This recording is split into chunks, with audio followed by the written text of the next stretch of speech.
Good, very good. Okay, people, it is 6:59. I need to switch to the hearing. Can I entertain a motion to open this meeting up for the public hearing?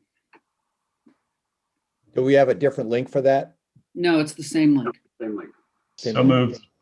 Thank you. Do I have a second? Second. Great. I'm going to go around. Parashar Patel, Yes. myself, Mary Hartman, yes. Brian Taylor, Yes. Dee Ortner, Yes. John Hickling, Yes. Andrea Zoll, Yes. Kathy Kokolo, Wade Rubenstein, Yes. Lois Wassoff, Yes. Dean Banfield, Yes. Ray Andrews, Yes. Phil Swain, Christine Reynolds, Yes. Dick Jameson. Yes. Very good. Okay, we are opening now to the public hearing.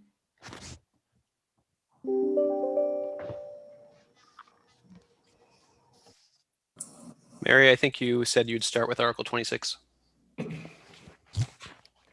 I did, except we also promised that we would start with we've made two promises, unfortunately, where we would start with Article, the senior means tested as well. So who's the sponsor for that? It's David Carr. David, are you online here? He's here. Yeah, hold on.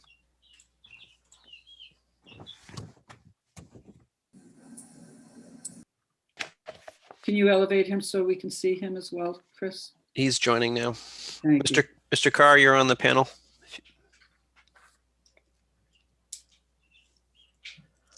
Okay. David, I've got something to ask you. We've got another sponsor here tonight that has a conflict with childcare, and I'm wondering if they could go ahead of you.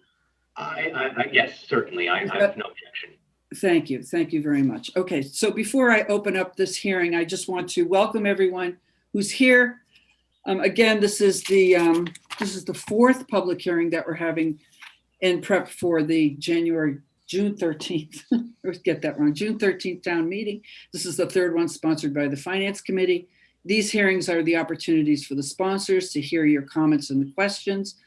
The sponsors use this information that they get from your comments and questions to perhaps modify their article. They use it to write up their materials for the town material booklet that will be passed out at town meeting.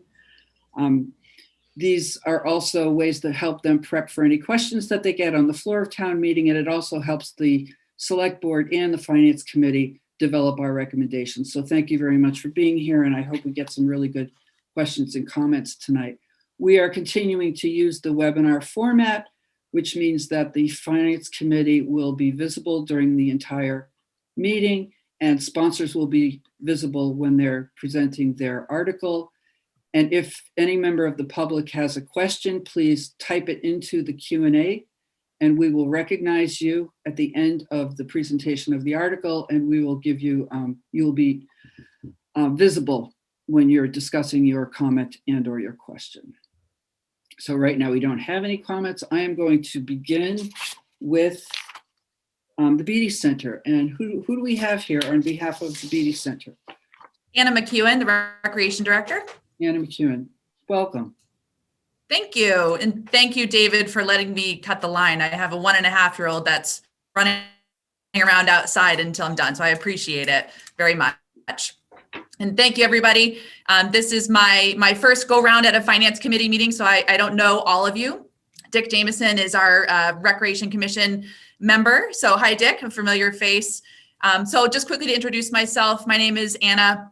I've been in Parks and Recreation for over 10 years, joined the team in Concord in 2016, and more recently took on the role of the Recreation Director. We have a lot of great things going on at the Beatty Center and Hunt Recreation, and I'm looking forward to presenting our FY22 numbers to you tonight for the Beatty Center. And forgive me, since I haven't done this, Chris or Mary, do I share my screen with the presentation, or does that? And I'll load it up now, and if you just want to tell me to advance, that'd be great. Great, thank you. Yep. So give me 1 second. Sure.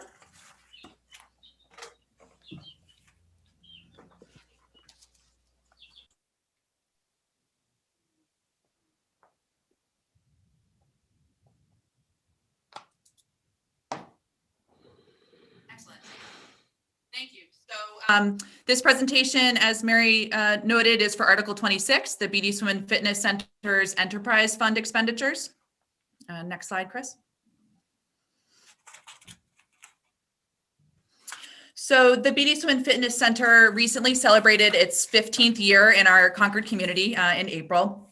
A staple in the community, the facility has faced its share of challenges over the years, as I'm sure you're familiar with, but it still has remained constant in its goal to serve our community as its sole fitness center. The BD Center's membership plans offer unlimited access to state-of-the-art aquatics and fitness facilities, and that hasn't changed amidst the pandemic. Operations within the BD Swim and Fitness Center fund that I'll review tonight include the following: group fitness classes, personal training programs, swim programs, inclusive of swim lessons, aquatics fitness, and swim teams, our membership programs, as well as facility rentals. Next slide.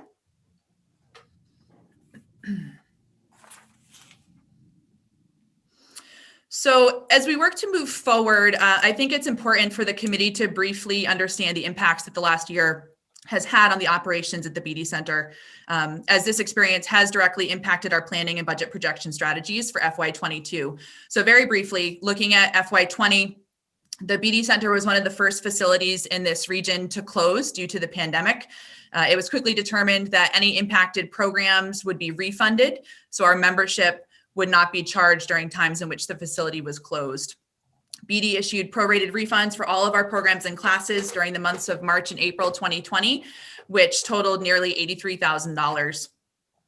The town initially supported paying our part-time staff for the first week that the facility was closed, but with no return to work order in place, we quickly decided that we did need to furlough our part-time employees.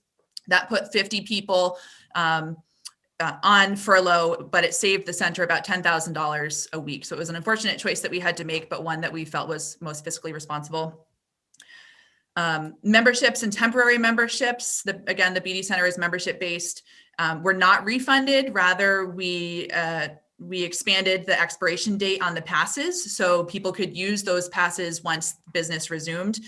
Our recurring memberships, per an updated and temporary participant agreement, were charged $1 every month instead of their regular fee until the facility could reopen. And that ended up happening. We opened in July, but we didn't stop that $1 charge until October. Registrations for our spring and summer programs didn't happen at all, so no revenue was collected for any of our classic programs: swimming, fitness, personal training, rentals, anything like that. Next slide, Chris.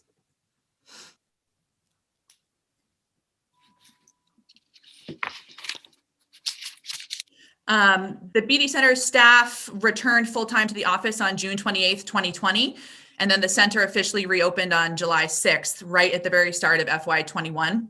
Our staff worked very quickly to establish reservation-based systems in our registration software that would help us to control the quantity of patrons that were coming into the building per the state's orders. In order to assure that our annual reoccurring members, those that pay that monthly reoccurring fee, had the first opportunity to get one of those reservations to return, we put our 3-month passes and 10 punch pass holders on hold. We welcomed 65 members back on our first day of reopening and have since then have reserved over 53,000 time slots. With 63,000 time slots total available, we're seeing about an 85% fill rate on availability, which has been promising for our staff and employees. Additionally, our trainers have done more than 1,300 hours of personal training, online and in person, with new and returning BD Center members. It's important to note that while facilities were allowed to open at 40% last July, and currently they're allowed to be open at 50% capacity, social distancing of 6 feet between machines and exercise spaces was still a requirement. And our spaces at the BD Center have only allowed us to open at 25% capacity. So even while we're seeing a great return of participation, the limitations in place are still pretty severe for who's able to come back into this space. The pool deck as well is at 25% capacity, as noted, because again, even though it's a very large space down there, the standing deck space is quite limited. Group fitness classes have also been dramatically impacted. The spacing requirements for group fitness were 14 feet per participant, and the spaces that we have available for group fitness classes don't accommodate enough people to make the classes cost effective. So a lot of our fitness programs still have not returned, and it continues to be our slowest program to see return of participation. We currently are only using 2 spaces, I guess, across all of our facilities for group fitness classes as compared to 5 or 6 spaces. Thankfully, swim programs and group swim lessons have always been small quantities of participants, just for the sake of instructor to swimmer ratio. So those programs haven't been as dramatically impacted as some of our land fitness programs. So swim team, adaptive aquatics, and aquatics fitness have consistently seen a slow return, but a very steady return, which has been very promising to see. And that has certainly been a lifesaver for the BD Center this year. Next slide, Chris. So while the BD Center reopened in July, as I mentioned earlier, the general manager, with support from the recreation director and deputy town manager, decided to allow that $1 charge for our memberships to continue through October. We were getting feedback from members that they weren't quite ready to return, but they didn't want to cancel their membership. So we did our best to accommodate those folks and keep them on our newsletters and getting information from us. So we extended that $1 membership through October. But even with that extension and with that flexibility, we've seen a dramatic reduction in memberships in FY21. As of April 23rd, our monthly recurring memberships have seen only a 62.8% of revised revenue estimates. Also, we've been hit with 377 recurring membership cancellations since this all started, which is a significant decrease. We've also seen requests for refunds of 10 punch passes and 3-month memberships. So people are still a little nervous to come back, and they're saving their money month to month, which has been very impactful. Also, because of the capacity limitations, we haven't been able to sell our 10 visit passes. So you'll see on this graph, the green columns that started in 2017, our 10 punch passes were very popular. But again, we wanted to make sure that our membership had the first option to come in and make a reservation. So we haven't been able to sell those passes, which has been a huge hit in the budget. Next slide, Chris. So when we started to prepare for FY22 and what the budget will look like, as I mentioned earlier, the effects of the end of FY20 and all of FY21 have dramatically influenced our strategies and our projections.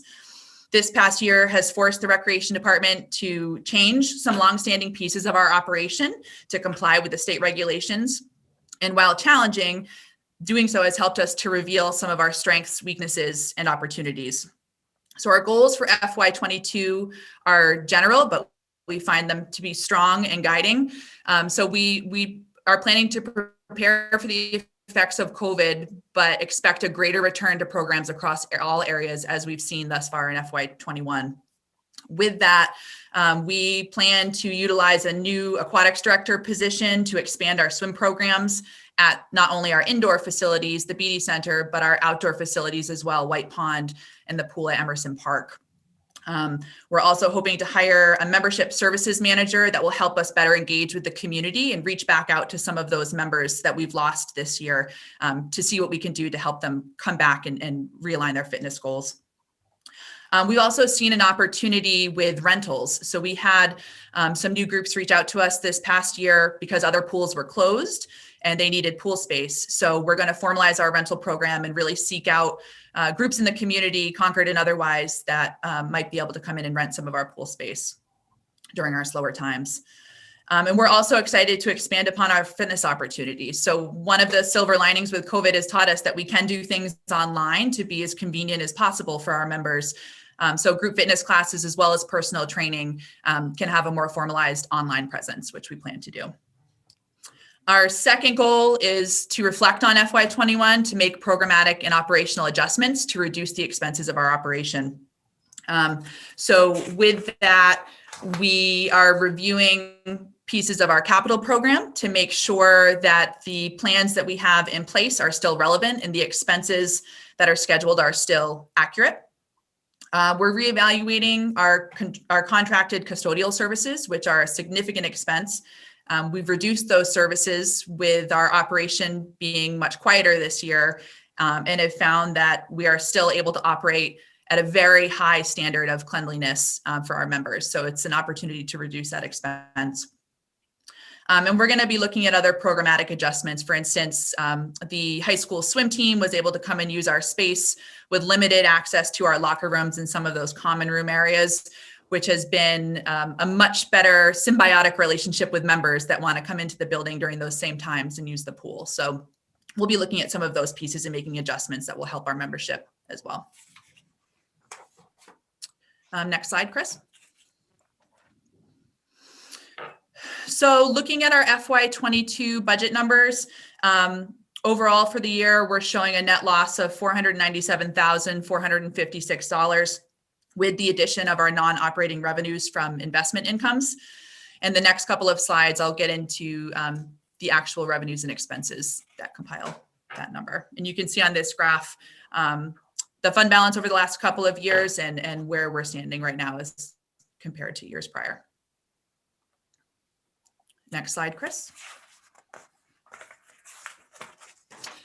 So our operating revenues for FY22 are projected to be $1,576,165, which is $335,000 or a 27% increase as compared to our FY21 numbers, which is exciting.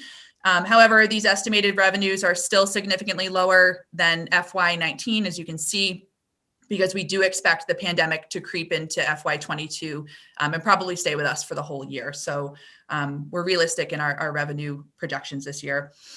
With that said, we are optimistic that participation is going to continue to return, that our new positions will help to bring more community members into our space.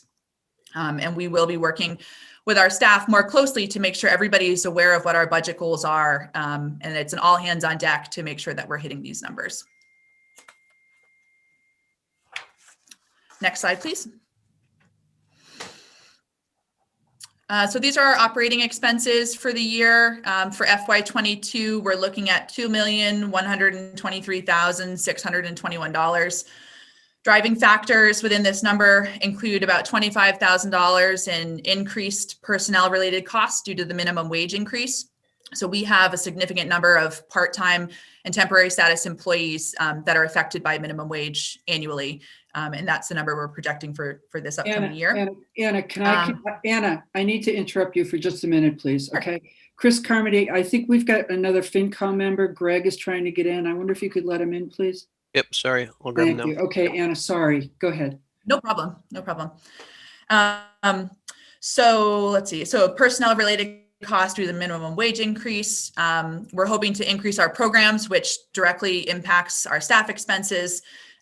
We're looking to have all of our staff back. We still don't have a fully staffed operation because of the program limitations that we're currently experiencing. And we see about $376,000 of depreciation costs for next year as well. In FY22, the BD Center is projected to spend approximately $1,029,936 on our full-time and part-time staff, including their benefits. Continues to be our largest expense. Every aspect of the BD Center's operation takes a person to operate. And that has been true even during shutdown. We've had to have staff in to make sure that the pools are operating and the filtration systems were working. So the staffing expenses are significant.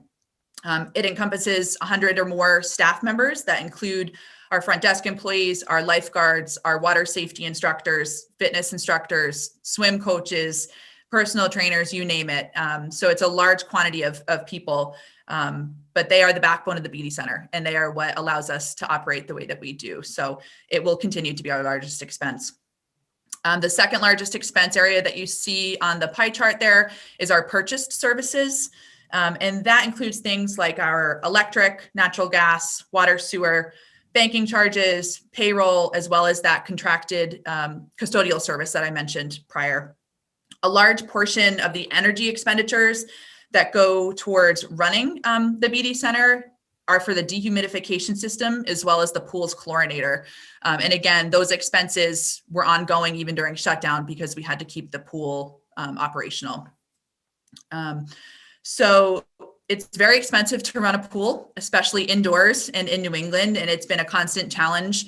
But we've worked really hard in this past year to seek out ways to decrease our energy expenses. And we're excited to say that we now have thermal covers on our therapy pool that will help with some of the heat loss at that space and therefore an energy savings. And we've also updated our HVAC systems and thanks to the facilities team. So those upgrades have been significant in helping the building operate more smoothly. So we're hoping to see the fruits of that labor in this budget year.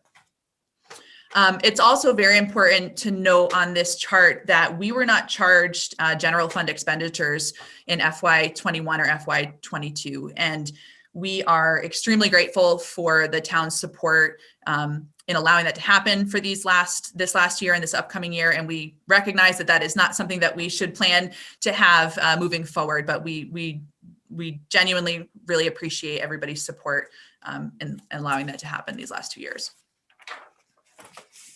Next slide, Chris. So in closing, this slide shows the BD Center's fund balance as compared to the 6-month reserve target that we operate within. And even though we've had a very distressing hit to the operation in FY20 and FY21, you'll see that the fund balance is healthy. The department has worked very hard to be creative, flexible, and innovative, which has helped operations move forward while also recognizing the need to overcome the obstacles that we're seeing now and we know we'll have in the future. Concord Recreation and the BD Center believe that the effects of COVID-19 will continue to impact our operations in this upcoming fiscal year. However, we're optimistic that the trends we've seen in terms of registration numbers and slow membership return will continue to happen in this next fiscal year. I'd like to, and the department would like to thank the town manager's office, the facilities department, public health division, public works, and the Concord Public Schools for lending support and providing necessary guidance to the BD Center over the course of this last year. Concord Recreation through the BD Swim and Fitness Center will continue to adapt policies, programs, and offerings in order to meet our community's needs. And we look forward to meeting that goal with you all. And that's what I have. So I welcome any questions or feedback. Thank you, Anna. That was great. Do I have any questions from the Finance Committee? Andrea? I may have missed this. When you were talking about members, returning members, month to month, did you also include annual members? Yes, so the reoccurring memberships include, yes, sorry. So the annual memberships, people that pay for a year upfront is included in that number. We've seen more of the reoccurring membership folks want a refund versus those that paid upfront last year. I have a question from Dick Jameson. Hey, Anna, I think it might be helpful to include some statistics on membership numbers, both family memberships, individual memberships, Sure. and, on a year by year so people can see the trends. You might want to Sure. throw in a 10-month, or I mean the 10 visit pass members as well. Sure. Yep, I have a chart that I can show that for sure. It was very busy looking on the screen. Yeah. I can get that to you. You want to see that now, Dick? No, I'm thinking for the presentation. There is no presentation at town meeting, Oh, okay. All right. but I Yeah, guess some- maybe for the materials. Yeah. We Yeah. I think for the certainly add material. that for the meeting materials. Great. I Okay, think you'll Great. see a truncated version of what Anna did tonight, but the tables will remain, so we can certainly add. Okay. Great. Good. Thank you. Dean Banfield, do you have a question? Yeah, simple question. You spoke about how it's a very energy intensive thing to run the BD Center within New England, which is obvious. Did the COVID requirements for increased airflow through the facility impact your energy expense?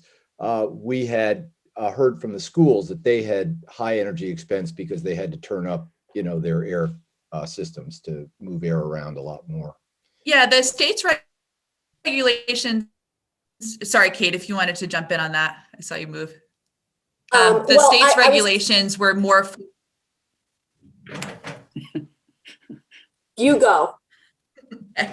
Sorry, I miss in-person meetings for this reason. Right?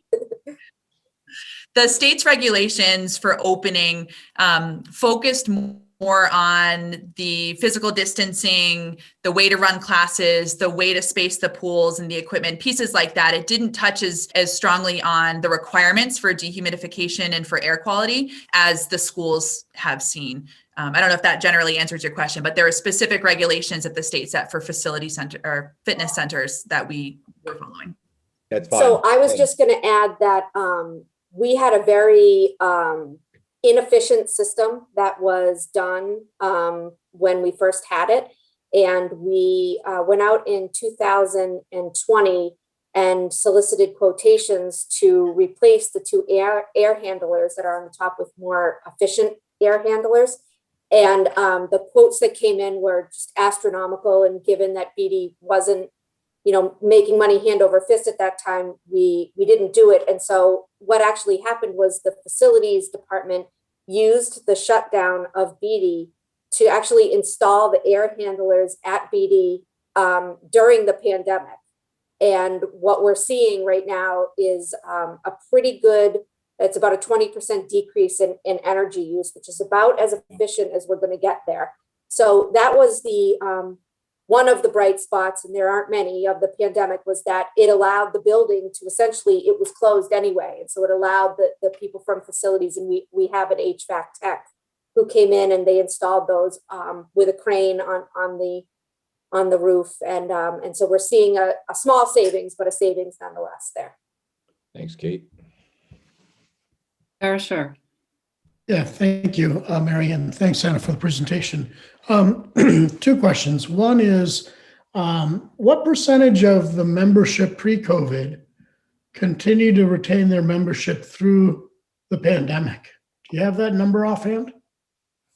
I don't have that number offhand. Initially, when we rolled out the $1 charge, people were just very happy to see an accommodation, and we didn't have a lot of feedback or withdrawals or cancellations at that point in time. We started seeing a significant number of cancellations when that reoccurring charge went back to full price in October. So when operations opened in July, things were looking smooth. People were just not signing up necessarily for a time slot. But once we fully recharged in October is when we started to see it. I can get a more detailed percentage number for you. I just don't have that off the top of my head. Yeah, that would be helpful, because I think to me, it would show at least the loyalty of the membership in terms of wanting to stick through BD. Mhm. And the second question, you might know, or maybe Stephen or Carrie will, I know a couple of the early stimulus packages last year didn't include a lot of provisions for help with local governments or not-for-profits. And I don't know exactly what the legal status is of the BD Center relative to town government, but I'm curious whether the December package or the one from this year, were there any provisions for which we could have obtained or are obtaining COVID relief because it's an enterprise fund? Or is that not possible given the relationship between the center and the town?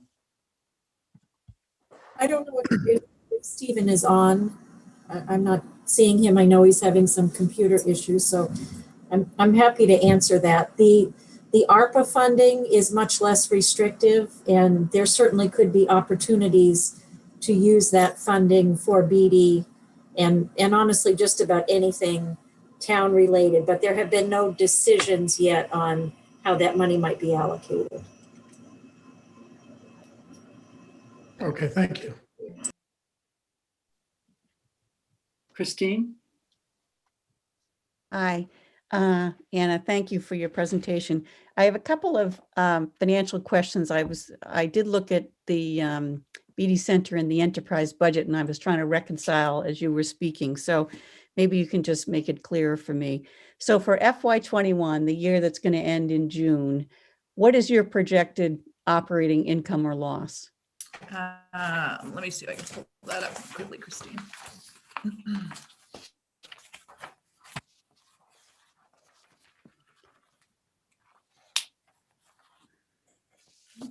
All right, 1 second. Let's see. So overall for 21,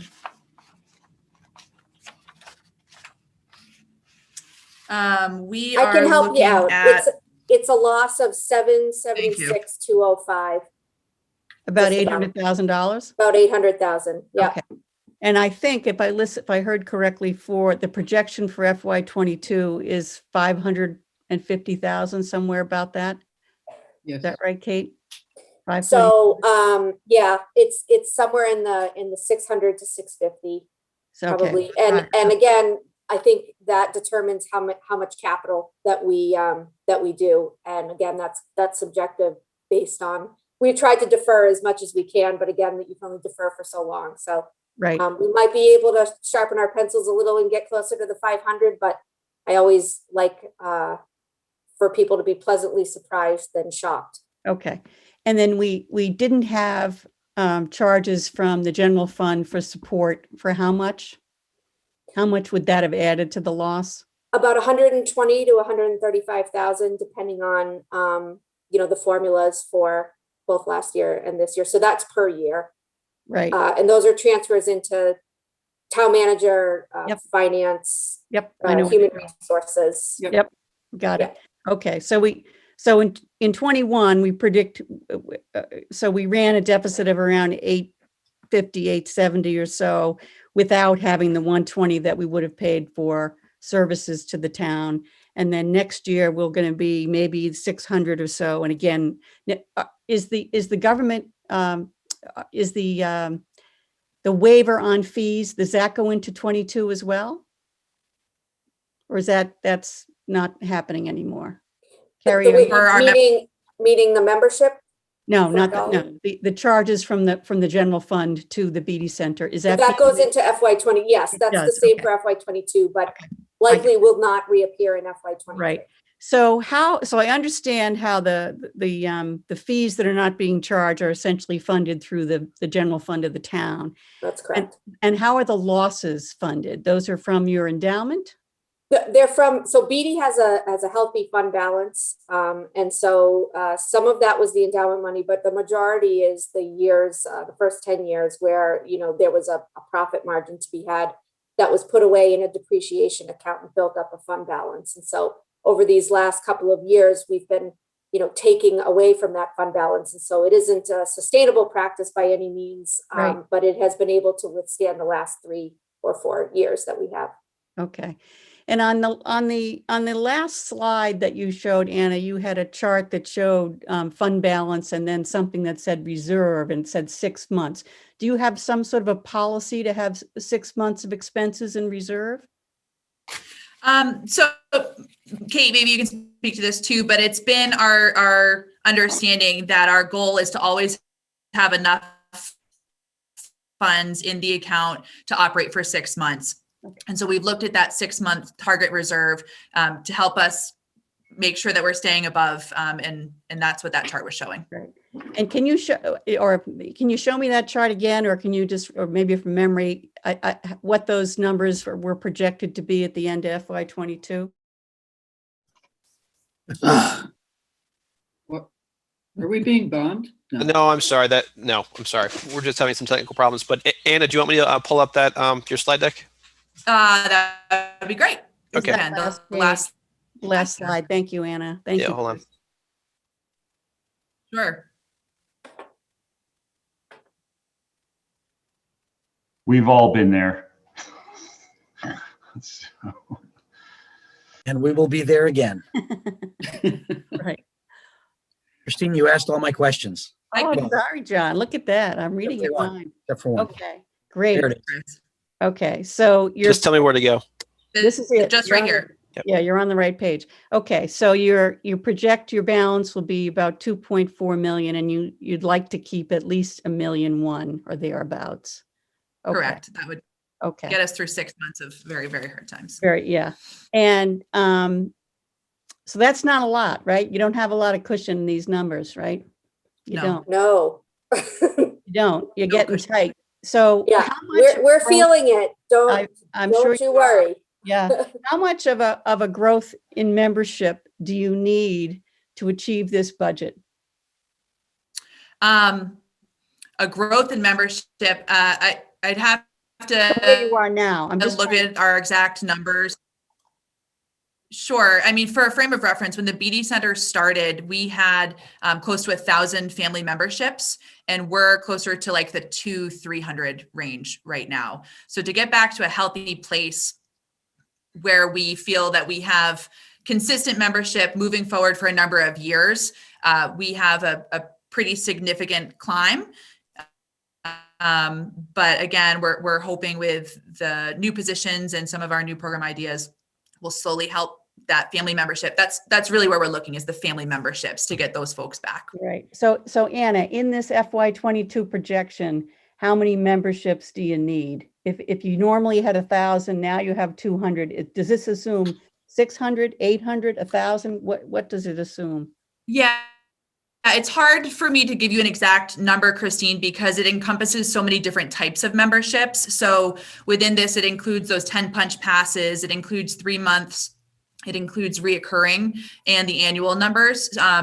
I can get those exact numbers for each membership category that would equate to this. Yeah, I'm just trying to figure out the degree of difficulty in the dive, right? It's about a 38% increase from where we have now. That is doing the rough math. So we need 38% more than we have now, which I have to say is lofty, but not unattainable. Yeah. Okay. And what happens if we don't hit it? So is there, how do you control the spending going forward? So you have a high goal for revenue. Yeah. How are you going to manage through it if you don't achieve it? So it's something that we've been talking about for years. That's a conversation that, predated me and picked up when I came. And what I can say is that we're sort of at a bare bones there. I think that people look around and there used to be a lot more full-time employees. We had layoffs a couple of years ago. We've cut the cleaning contract.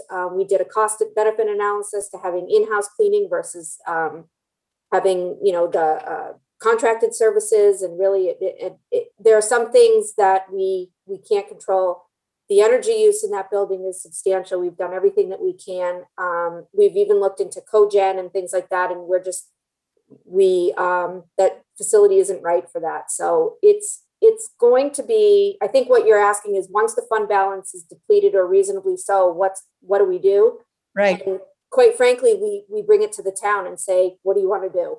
Right. Because we either want to have this as a community pool, and so therefore people in town want to have general fund support, or we don't. And if we don't, then there's a decision that needs to be made. But we're not there yet, and we're trying like heck to not be there.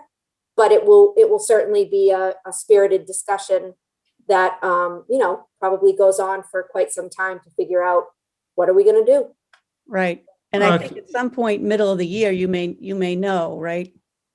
I think that we would probably start having that discussion at least 18 months prior to when we think the decision has to be made, because it's a big one. Yeah. Kate, you have the BD has a very large proportion of senior members, and the fee structure is very generous to the senior members. And does that need to be revisited? Because otherwise, I think you have to have help from the town, because you're supporting the senior members. Yeah, and so and I'm not sure how many people know this, so if I'm repeating what you already know, stop me. But back when BD opened, any member that was age 80 and older received their membership for free. And 4 years ago, we put a stop to that and charged what we thought was a nominal fee, but at least enough that it was contributing to the overall running of the center. And we received a great deal of backlash for that. Some very angry persons from people who were 80 and older and those that were not, including members that were instrumental in getting BD created and gifted to the town. And so I think if we were going to revisit that again, we probably also have to do that publicly and try to weigh the community's thoughts and objectives, or I'm sorry, objections or support of that, because I think what we tried to do was met with a lot of resistance, but it could have been met with an equal amount of understanding if we had been a little bit more vocal about it. So it's not off the table, but I know that it didn't go over well last time. I do have a number of questions about membership and membership composition. I think I heard that when from Anna, when you originally opened, you had about 1,000 members. And Family members. Family members. Okay. And because of COVID, you're now down to 350? Yes, it's significantly less. And it sadly has been. Hold on a second. And you're trying to get to 550? That would be an excellent goal to attain. Okay. What happened? Because something had to have happened prior to COVID. What happened with those 1,000 members? Were they all discounted early on? No. So what happened is that 10 years ago, if you go back and you listen to the tapes and you read the minutes and you see the letters, this was a community swell. For lack of a better, way of, saying it, it was almost like a community build where you get a group of people together that are, giving of their money and giving of their time. And they build this great, playground area. And then over a number of years, it's not new and it's not bright and people forget. And so that is sort of what happened here. And so we had people, the novelty, correct. But there were people, and we ended up going back and looking at that.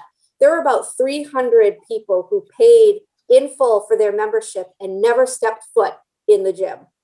And now, so, yeah, but let's go back. So if 1,000 for a couple of years was a high watermark, what was your average before COVID?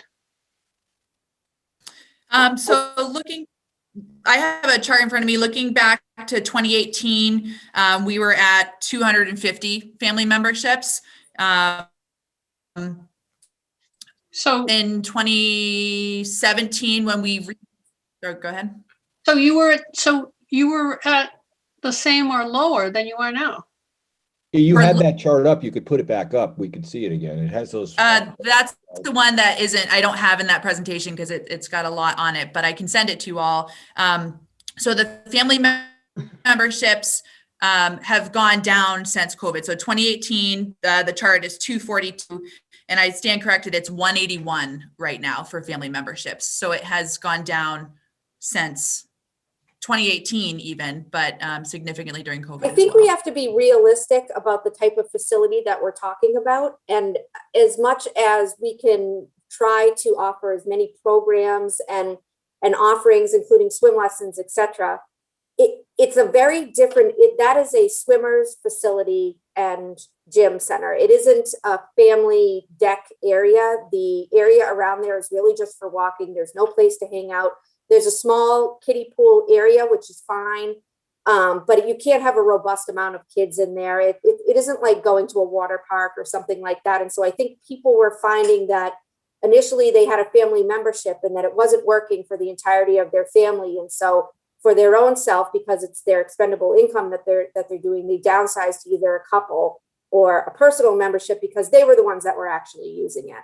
And so as try as we might to say, we're going to bring back families and what have you, there, other than the swimming lessons and kind of the splashing and family swim and paddling around, there isn't a whole lot for young families and young children to do in the center. Thank you. I have a question. I remember 2 years ago, we were sitting in the townhouse talking about this. And I think at the time we recommended that you hire membership services manager that's not an admin person, but a marketing promotion person. And I think I thought Anna mentioned that tonight, but I didn't really see that in your personnel numbers only go up by 100,000. And I think 75 or 25 of that was because of minimum wage increases. So do you have that person? Do you think that's a good idea? And if you do you have that person in your budget? Yes, we think it's a great idea. And yes, so we recognize that the start of this fiscal year would potentially be slow. And so we built in $35,000 for this person to join our team in FY22, assuming that might be late fall, early next year. So we have about 50% of that person's salary scheduled for next fiscal year. And they would be helping with the membership retention. So following up with the members that have canceled this year, following through with members that come in the door and try the place out for a day, really reaching out to the community to understand why people are leaving and what people are looking for in order to join, so we can expand our programs and our opportunities. Great. Okay, good. You need a rainmaker. Andrea Zoll. Just to comment, the BD Center is not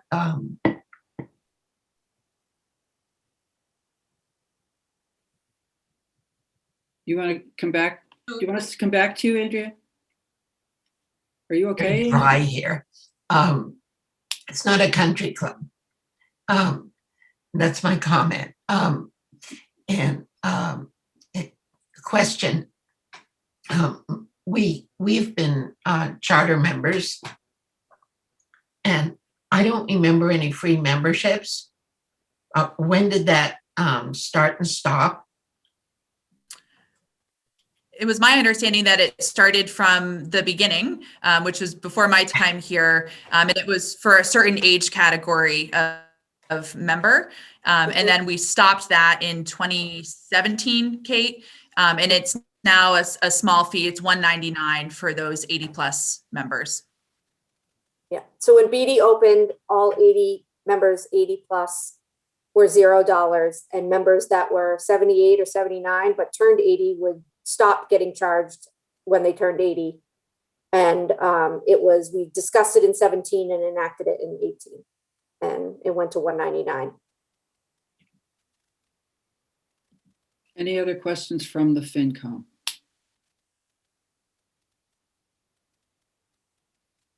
Christine, you have a question? Mary. I have one, Mary. Yep, go I ahead. just want to make sure. So there's no leases or debt obligations? Are there any commitments? Is there any OPEB? Anything, anything like that from a liability perspective? I don't know what your balance sheet looks like, if you have a balance sheet. Sure. Well, we pay the OPEB and contributions. That's all part of the budget. We pay the payroll taxes, and up until last year and this year, we also paid for any of the general fund services. So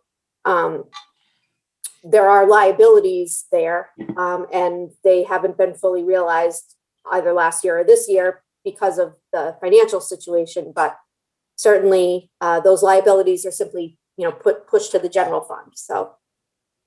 Okay, but there's no long-term leases or there's no borrowings, right? There's nothing like that. No, we own the equipment that's there, and we own the systems that are there. Okay, Is there a great. mortgage on the building? Is the question. No, the building was gifted, so there isn't anything like that. Okay, I'm going to open it up to the public. We have 54 people here at the hearing. Do I have any questions from the public for Anna and or Kate? Hey, Christina. Christine, you're muted. Sorry about that. Mary, there was one from Matt Johnson, but it was answered by Kerry, so I think Great. we're Okay, good. Can I ask just one question about membership and fees as you guys think about creative ways of raising revenue in terms of membership? I'm a little bit of a case study in terms of the family situation.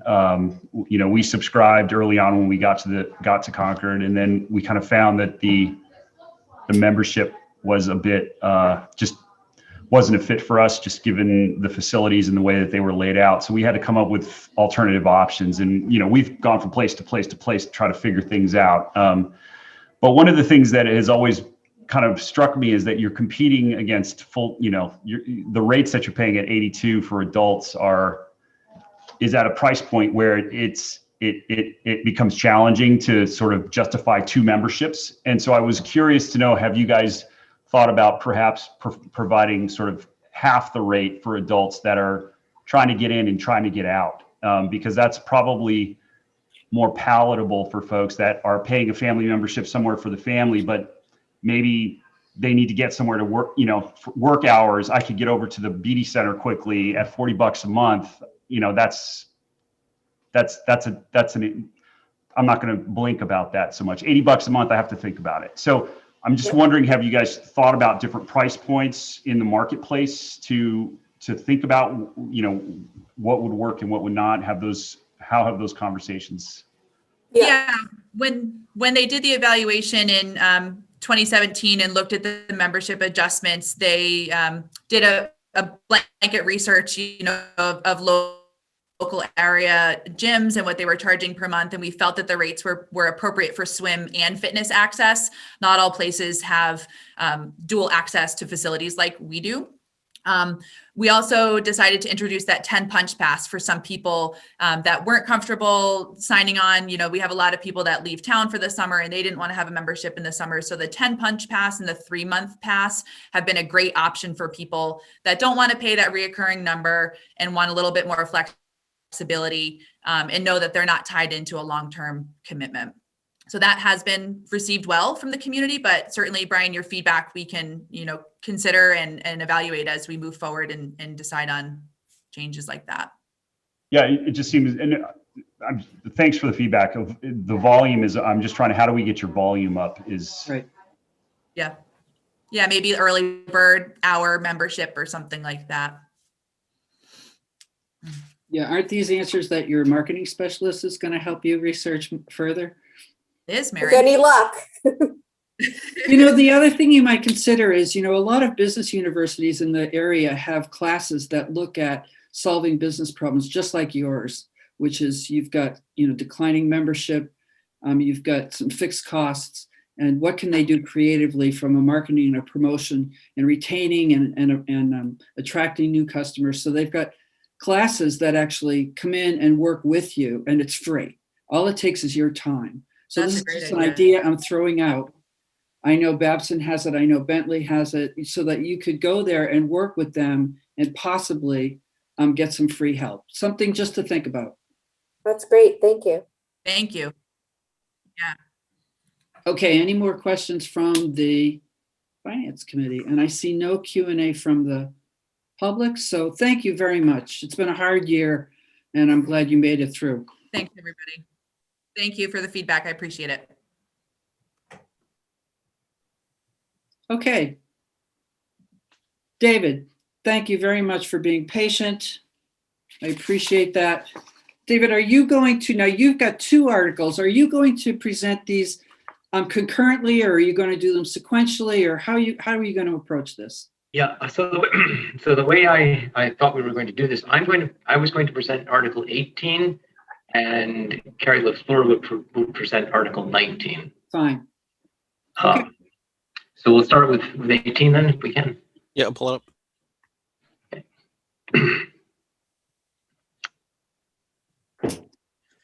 Okay, so Article 18. So the purpose of Article 18 is we have an exemption that we've been able to offer for the past 3 years, and we would like to continue to offer it. And this is currently town meeting voted last year to submit this as a request to the General Court, and it is currently in the General Court as an act to make permanent a senior means tested property tax exemption in Concord. So the action of this article would be to accept that act. So next slide.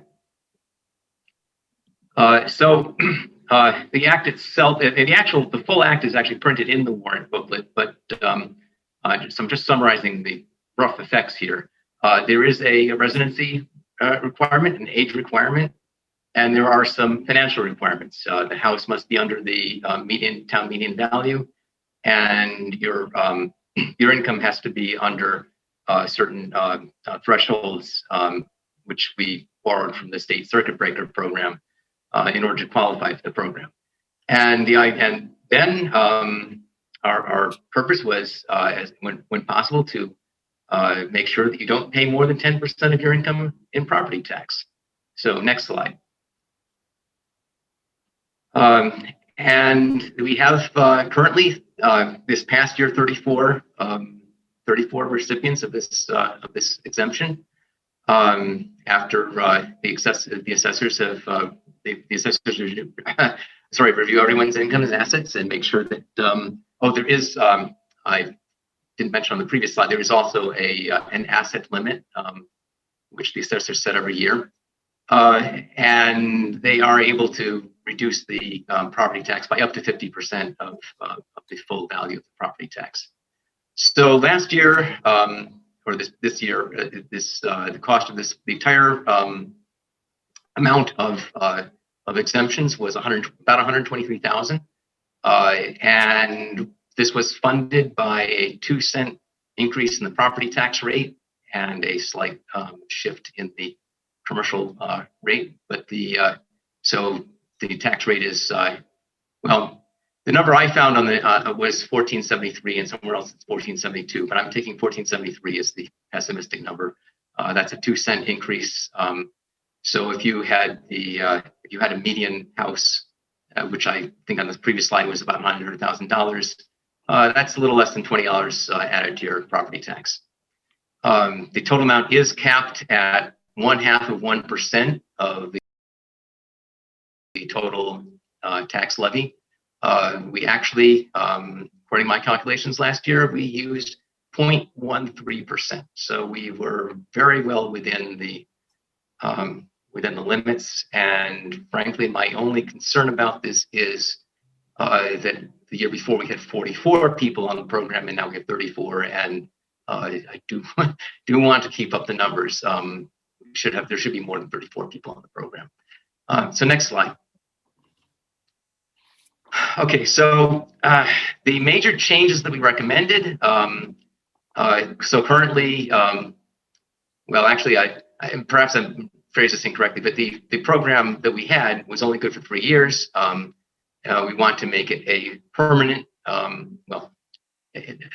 program that does not require permission from the legislature to continue it after the next 3 years. So we'd like to be able to continue it without their repeated permission.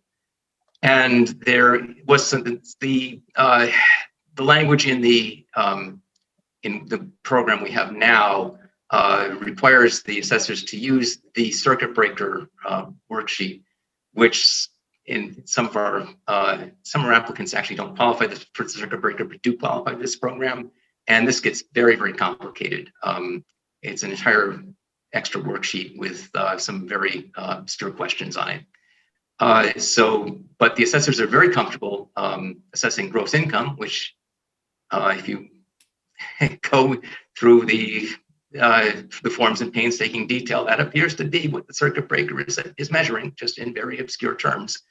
And so we've written into that they can simply use gross income in the way that they're used to computing it.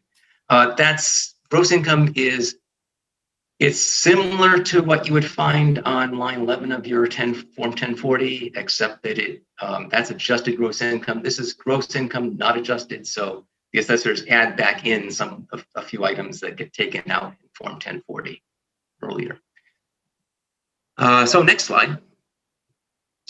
Okay, so changes, again with the changes, but in this case, things we do not want to change. We do not want to substantially change who's eligible. We think it should be the same people, same amounts of money. We do not have an increase in the allowed impact on the tax rate. We do not remove the town meeting's ability to repeal the program. We had this before, we will still have it. And we do not want any new appropriation. So next slide. Okay, so what we need to do, since this is in front of legislature, okay, the one step that's not on the slide, which has to be done, the legislature has to accept the bill. We were hoping that this would have been done by this time in a non-COVID year. I think it would have been done, but they ran out of time at the end of the session, and it is now back into a new session. And well, we'll get back to that. But assuming that they do pass it by town meeting, then the motion would be for town meeting to accept the home rule. And this would then have to be reaffirmed by a vote at the polls. So I think we can go to the last slide, which actually just repeats what we started with. So if there are questions. Thank you, David. I have a question. I'm a little bit unclear on the process here. So has this been passed by the special court, and has this been passed by the legislature, and are we simply what are we? Yeah, that is our really our concern right now. I mean, those are the great and general important is the legislature, right? But the last I saw this thing, it was on the docket. It made it all the way through committee last year. But it just didn't make the cutoff for a lot of things didn't make the cutoff for which was in early January. So it's back on their docket. But I honestly, and this is very concerning, and this is why I think we need to consider Article 19 next. If they do not pass it by the time of town meeting, I don't think we can vote to accept it if it hasn't been passed, and then this article could not be moved. Okay, great. And to be honest, at this exact instant, I don't hold out huge hopes for this. But if it happens, we're ready for it. So this article will only be moved if the legislature passes this bill by town meeting. That's correct? That is my. I believe we are not able to move it unless that happens. That clarifies it. Thank you. I have one more question. I know you're going to be the qualification includes income and number of years in Concord, et cetera. Does it have any provision for the number of assets that the applicant has? Oh yes, I'm sorry. That wasn't on the slide. I did. Yeah, and I believe the Board of Assessors, that's not set in the article itself or in the legislation. It is up to the Board of Assessors each year to decide what cap they will set on the assets. The last time I recall what the cap was, I believe it was $250,000.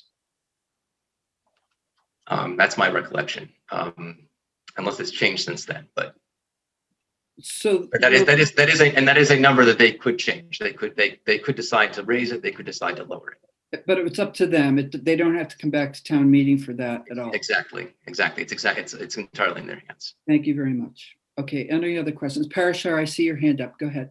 Yep, thanks. Just a quick question. I noticed that there's an overall cap on the spending or the exemptions that can be granted. It looks as if from reading the warrant article itself, that if you project that cap to be exceeded, the assessors can raise the income limits. Is that correct? So that slightly fewer people would qualify and you'd be under the overall cap, total cap? Yes, there is a way to scale back the program if that cap is exceeded. I should mention for completeness, again, this wasn't on a slide. The select board does have the option the cap is currently set at 1% The select board, I believe, has the option to raise it to 1% if that were necessary. Okay, so you've answered. The follow-up question is do we have liberty to increase the cap? So thank you. Yeah, we do have some. If they choose not to increase it, then the benefits the exemptions would have to be shrunk. And if we somehow hit the 1%, then we have no option. We have to reduce these. And then you mentioned you wanted to see the number increase from 34 was 44. Any sense of why it declined? I think, well, the main reason for the decline, in my opinion, is we did not have enough new people in the program. I think we had perhaps 2 new people joining. It's possible that because of all the disruptions due to COVID, that in past years there has been much better promotion of the program. It's promoted by the Senior Citizens Council and so forth. We just need to post in the Harvey Wheeler. Nobody's going to the Harvey Wheeler to see it. So, so it may be that we just didn't have publicity. But people, people do people do leave the program for reasons beyond their control, or reasons that sometimes that are within their control. And we have to. I think the main thing is I'm hoping that we get, as people age in, that there should be an opportunity for more people to get the exemption. Great. Christine, do you have a question? Hi. Yeah, thank you. Kind of a follow-on to Parashar. So, and I'm not sure if this is for you, David, or maybe for Lane. So we're underspending, right? We put a certain amount in that we're assuming we're going to provide for the exemption, and we don't have those many requests coming in. Okay, so this is not actually an appropriation. It is an exemption funded by a tax shift. Right. Okay. So we have. It's not our objective to go to 1%. It's our objective to cover the need, which we project is probably, even if we, optimistically, if everyone who qualified the program would join, we would probably still not be there. So it's not the case that we have funds set aside for this somehow. We don't budget for exemptions? No. There's I think, no, I don't believe. Carrie, is that right? This is actually decided before the tax rate is set. Okay. Lane, why don't you? Okay, sure. Yeah, so the way it works is we figure out what the amount needed is prior to setting the tax rate. And then the tax rate is increased by whatever we need to get that amount of money. So last year, I think it was like $123,000. So it ended up to be a penny on the tax rate that funded it. So we only fund exactly what we need, and we already know exactly what we need before we get to the tax rate setting process. So it's a percentage of the tax. You receive some portion of the taxes that are collected by the town. No, the taxes that are collected by the town are set by the recap sheet and what you vote at town meeting. This is in addition to it. So it does not take funds raised by the levy at all. It's added on top of it. But Well, it's added on top of the tax. It has to come from the taxpayers. Correct. Yes, it does. Yes, it does come from the taxpayers, but there's a difference between the amount of money that we're allowed to raise by the levy and this program. They're totally separate. Totally, it all comes from the taxpayer, correct? But there's no limitation because of the levy situation. So at the end of the day, Kathy, I think if the concern is that the taxpayers are paying slightly more than the amount that qualifies for the exemption, I don't think we have to be concerned about it, because they already know how much they're going to exempt for the coming year. They just calculate that and add it to everybody's tax bill.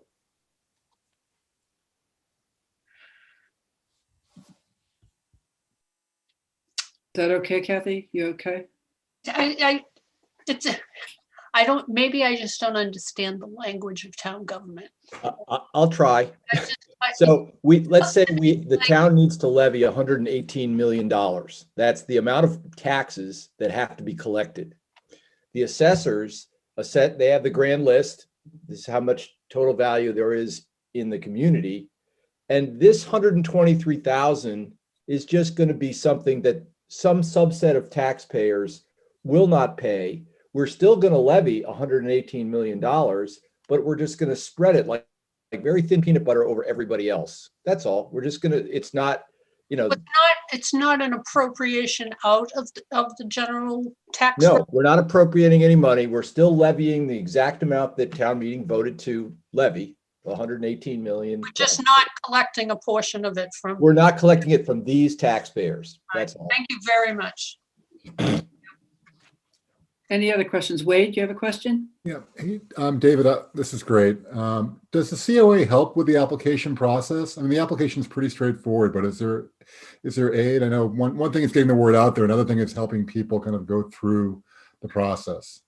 You know, I haven't been involved in that myself, but I thought that they did, which again, since may be a COVID effect. No, Flynn, you're right. Well, so they do. We do a program every year. We've already done it at the COA where we go through the whole program and tell them how to do it. We not only train their staff, but we also do a program for the people that attend the COA.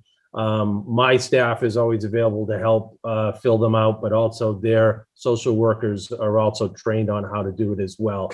It's very simple. It's really give us your tax return and, tell us what your assets are and we take it from there.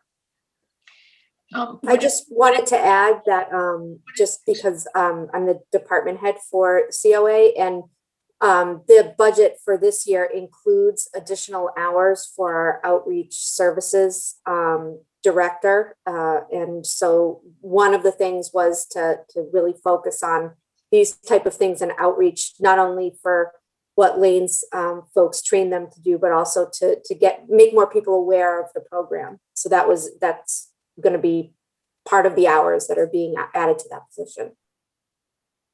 Thank you. Would it be helpful to maybe think about adding the adult education programs? I know sometimes I go through the booklet and there's things on, planning for your retirement or how to claim Social Security. Would something like this be a good, half hour little session on, how to apply for real estate rebates? That's a great idea. You mean going through the Concord Carlisle Adult Ed? Yes. Yes, that's a great idea. David, you might want to. Yeah, actually, in fact, could it be added as a unit in the general retirement planning program? And just during one of the at least during one class, mention this thing exists if you're eligible for it. Right, and I was thinking too, depending on how much awareness you want to raise, if you do it as a headline course in and of itself, it would get people at least thinking about it.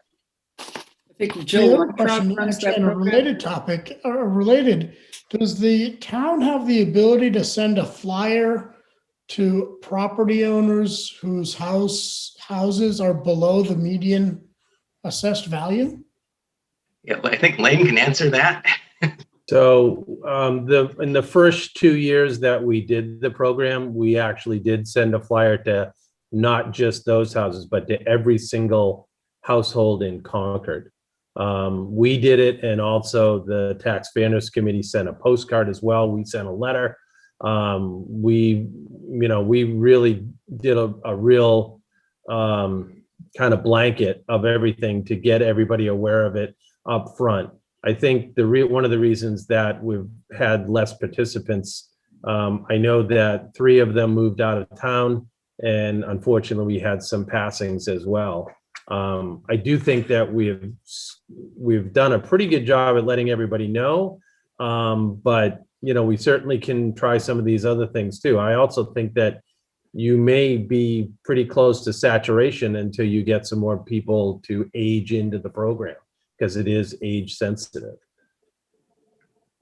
Thank you. Thank you. Ray, do you have a question? I do. Do we have I think I heard about a program where if you were an elderly person, you didn't have to pay your taxes at all. It just became a liability that the town basically had a lien against your property when you sold it. Is that still that program?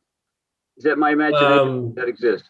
Yeah, it's called a deferral. So there is a program that's a deferral, so that if you qualify through your whole estate and your income, you can defer your taxes. So the town never loses them.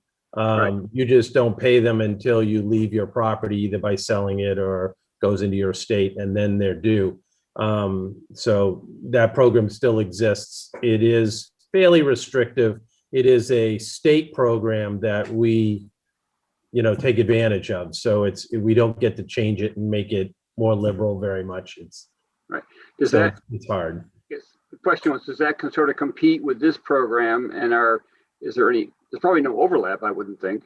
Yeah, there is overlap. So if you qualify for the senior means exemption and you get, I would say the majority of the people that participate pay half of their taxes. The other half is exempted through the senior mean tested. And then you can also get a deferral and defer the other half. Right. So you can do both. Okay.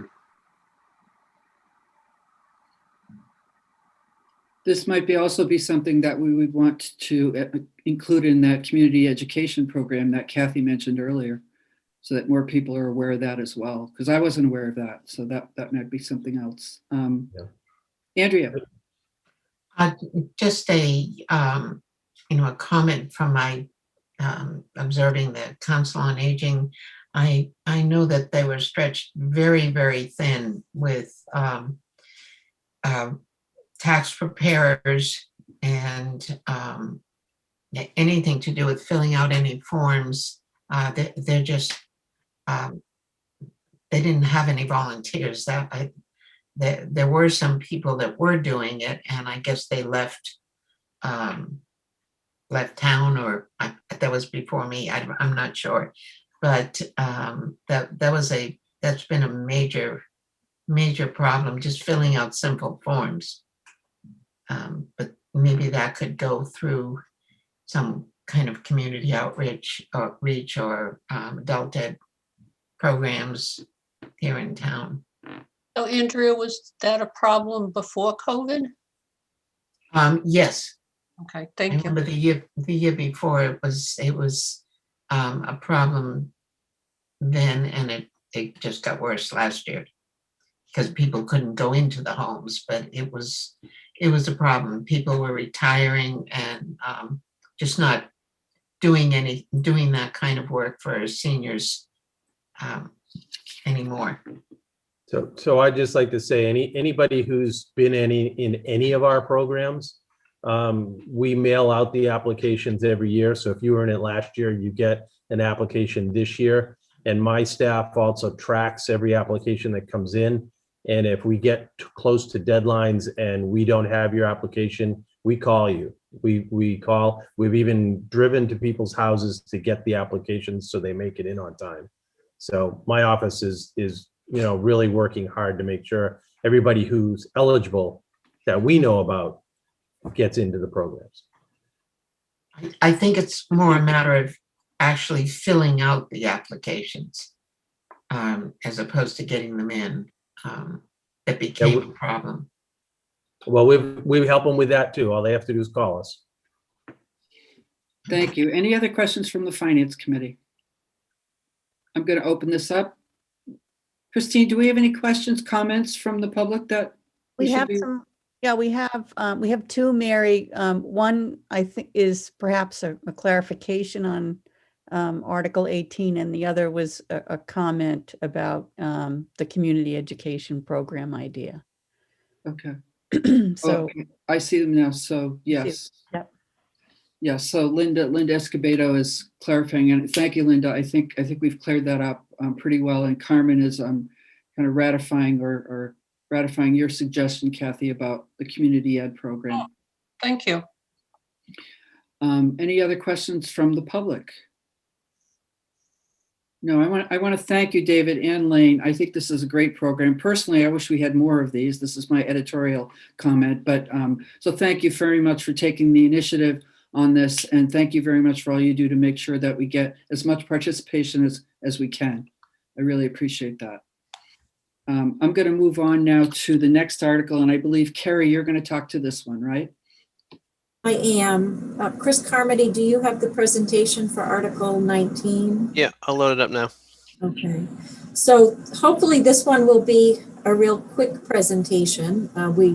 We talked about this just in the last article. So the purpose of this article is, in the event that we do not have the legislative authority that we need to move forward with the senior means tested tax exemption program for fiscal 22, the town would still like to offer it. Next slide. And the way that we would propose to do this would be to fund it through overlay surplus. And so overlay is not an appropriated account, so I don't want to say it would be a town meeting appropriation, but we would be setting aside money. Well, actually, in this case, we would be appropriating overlay surplus. But so on an annual basis, we set aside an amount of money, usually around $500,000, in an account called overlay. And the purpose of this is to fund any abatements or exemptions that the Board of Assessors is providing to residents of the town. This money, anything that's left over at the end of the fiscal year, does not close to the fund balance. It stays in the overlay account. And this accumulates over time. And generally at some point in time, there is a surplus in that account. And that money can be appropriated by town meeting for other purposes with the approval of the Board of Assessors. So the Board of Assessors would have to vote to declare a certain amount surplus, and then it is available as an other available fund for town meeting. So in this instance, and Lane, you can correct me if I'm wrong, I don't believe the Board of Assessors has yet voted to release this amount, but I believe they've made a commitment that in the event that this is needed to fund this program, that they would declare $150,000 as surplus to fund this program. Again, in the event that we do not have the legislative authority in the time needed to implement this for fiscal 22. So that, in a nutshell, that's what Article 19 is all about. Thank you, Carrie. So let me be clear about this. This is if Article 18 is not passed, if it's not brought forward, right? So therefore, we don't have the means to use it in the tax levy. We've got to find the money somewhere else. Not tax levy, wrong word. So that's what this article is. And just to be clear, did I get that? Did I get that right?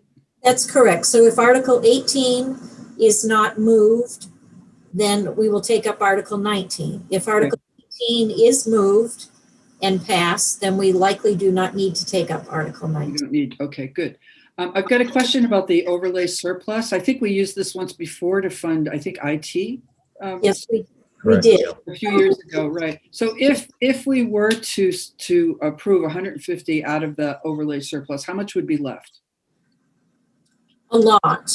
There's about 5% of the levy roughly in there right now. The Board of Assessors had a discussion. We're fairly concerned about, in particular, commercial abatements next year for fiscal 22. It's very hard to predict values based on income and what they've been getting and what they haven't been getting, and closures and vacancy. So we're adjusting values, or will adjust values for commercial and industrial this coming year, but you know, are really not ready to release large amounts out of the overlay until we get past this time frame. Oh, no, I'm not asking you to release. I'm just asking you what the balance would be. It's about 5% of the levy, about 5 million, I think. Is that where it is, Carrie, now? I think, Lane, I think that's probably an overstatement. You think it is? Okay. I thought it was about 2.5 million. Oh, okay. 2.5% of the levy. Sorry. I think Lane would like it to be 5 million. Yeah, I'd like it to be 5 million. Yes. Okay, thank you. Especially next year. I hear you. Thank you. Any other questions from the Finance Committee? Seeing none, I'll open it up to the public. Any questions from the public? We have 52 people in the audience, and do we have any questions? We Christine? do not, Mary. Okay. Okay, great. Okay, thank you very much. We'll see you at town meeting. Okay. The next article on our agenda is Article 20, the light plant expenditures and the payment in lieu of taxes. And I think we've got David Wood here. Is that? Yep. Great. Hey, David, welcome. So, Chris, are you going to bring up the slide deck? I'll load it up now.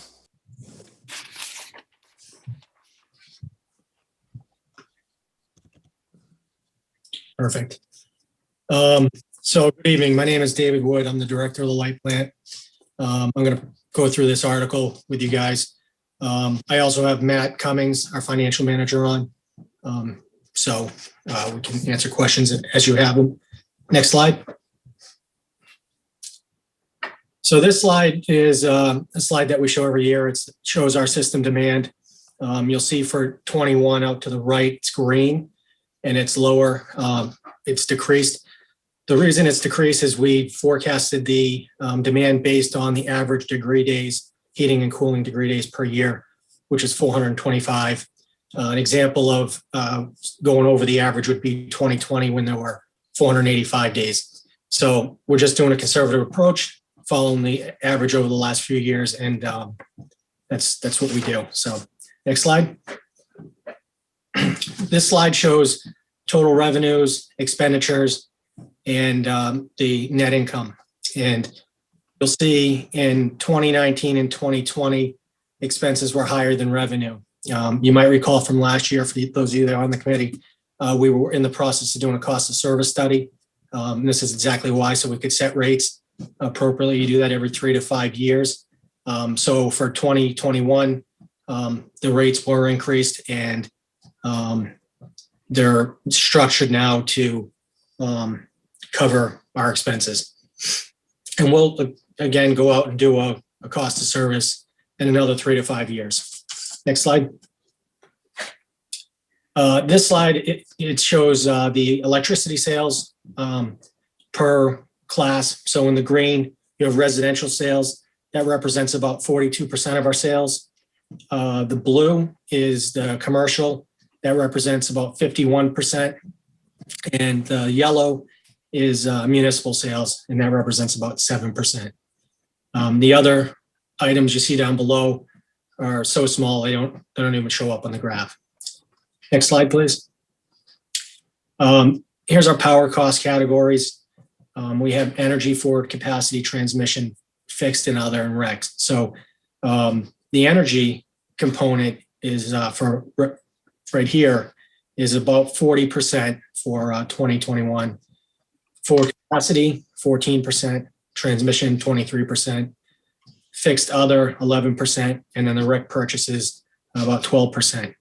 The fixed and others include like administration fees, fixed contract costs, and ISO New England ancillary costs, to name a few. Next slide. Hey, David. Yep. Just go back one slide. Well, can you just explain what forward capacity is? I'm not clear on that, please. Sure. So the forward capacity, that's so you have the transmission, that's what gets you the power. And then the capacity is the amount that you can take in. So it's kind of like the size of a water pipe and how much water can flow through it. So it's really that. Does that make sense? Okay, thanks. So this is power generation categories. We have in green, grid mix, and that's about 60%. We have hydro, which is represented in the blue. That's 12%. Landfill gas, 2%, which is the yellow. Solar, which is the darker green, that's 6%. Wind, which is the lighter blue, that's 10%. And nuclear, which is, I don't know what color, maybe brown, orange, that's 10%. Next slide. So as we get into the operating costs, you can see that the purchase power in the green is our highest operating cost. Purchase power for 2021 comes up to be 19.8 million. You see a slight increase from that from 2020, and that's based on sales projections for 21 being up slightly. The overhead and maintenance costs are in the blue section. That represents about 7.2 million. We do have some increases in 2021. That's primarily due to internal tree trimming, overhead and underground maintenance. So, the tree trimming is an additional 113,000. The overhead maintenance is 152,000, and underground maintenance is 85,000. In the yellow is the depreciation, which is 2 million. And we have in the debt interest, which again is so small it's hard to see, but there's about 300,000. Next slide. So on this slide, we have shown 2021 and 2022 capital outlay. The 2021 total capital outlay is just over 4 million.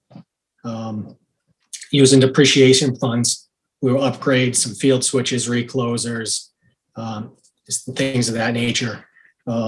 We have a couple subdivisions that have direct buried facilities. So those need to be upgraded to conduit systems. So those are scheduled for Barkus Farm and Wright Farm Road. And that's what makes up that.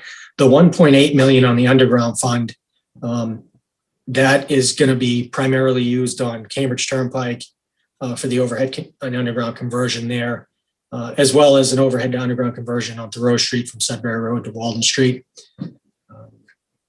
And the planned borrowing that you see here of 750,000, that's for our meter upgrade project.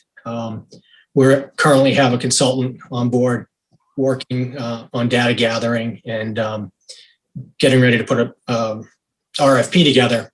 So, this got pushed out because of COVID again, but we have money budgeted in the event that we get the results back soon enough. We'll definitely be moving forward in 2022 with it as well. So next slide.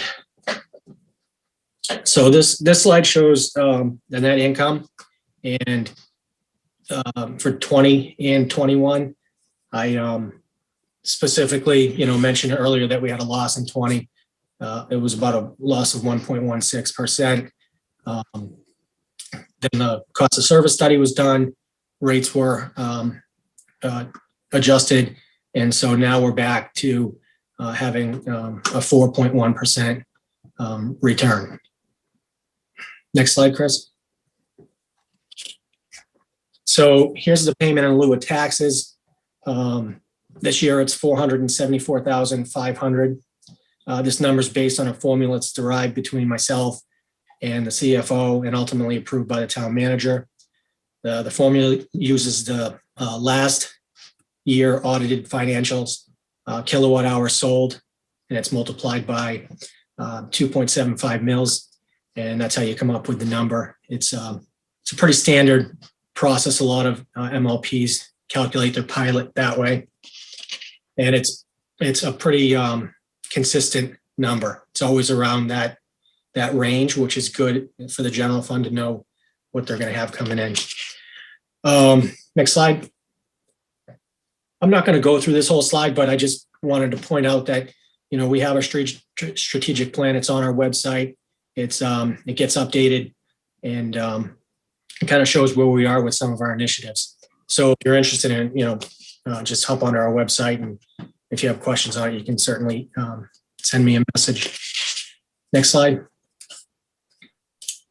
So now I'm going to get into the telecommunication side.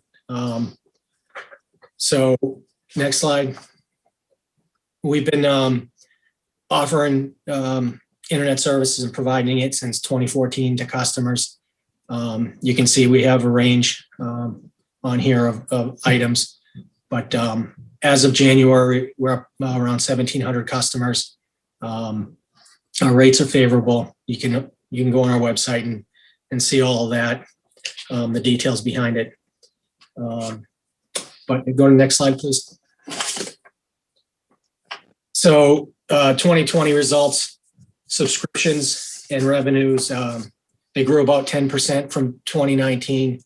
The financials in 2020, revenue about 1.3 million and a net income of 341,000. So we're moving in the right direction there.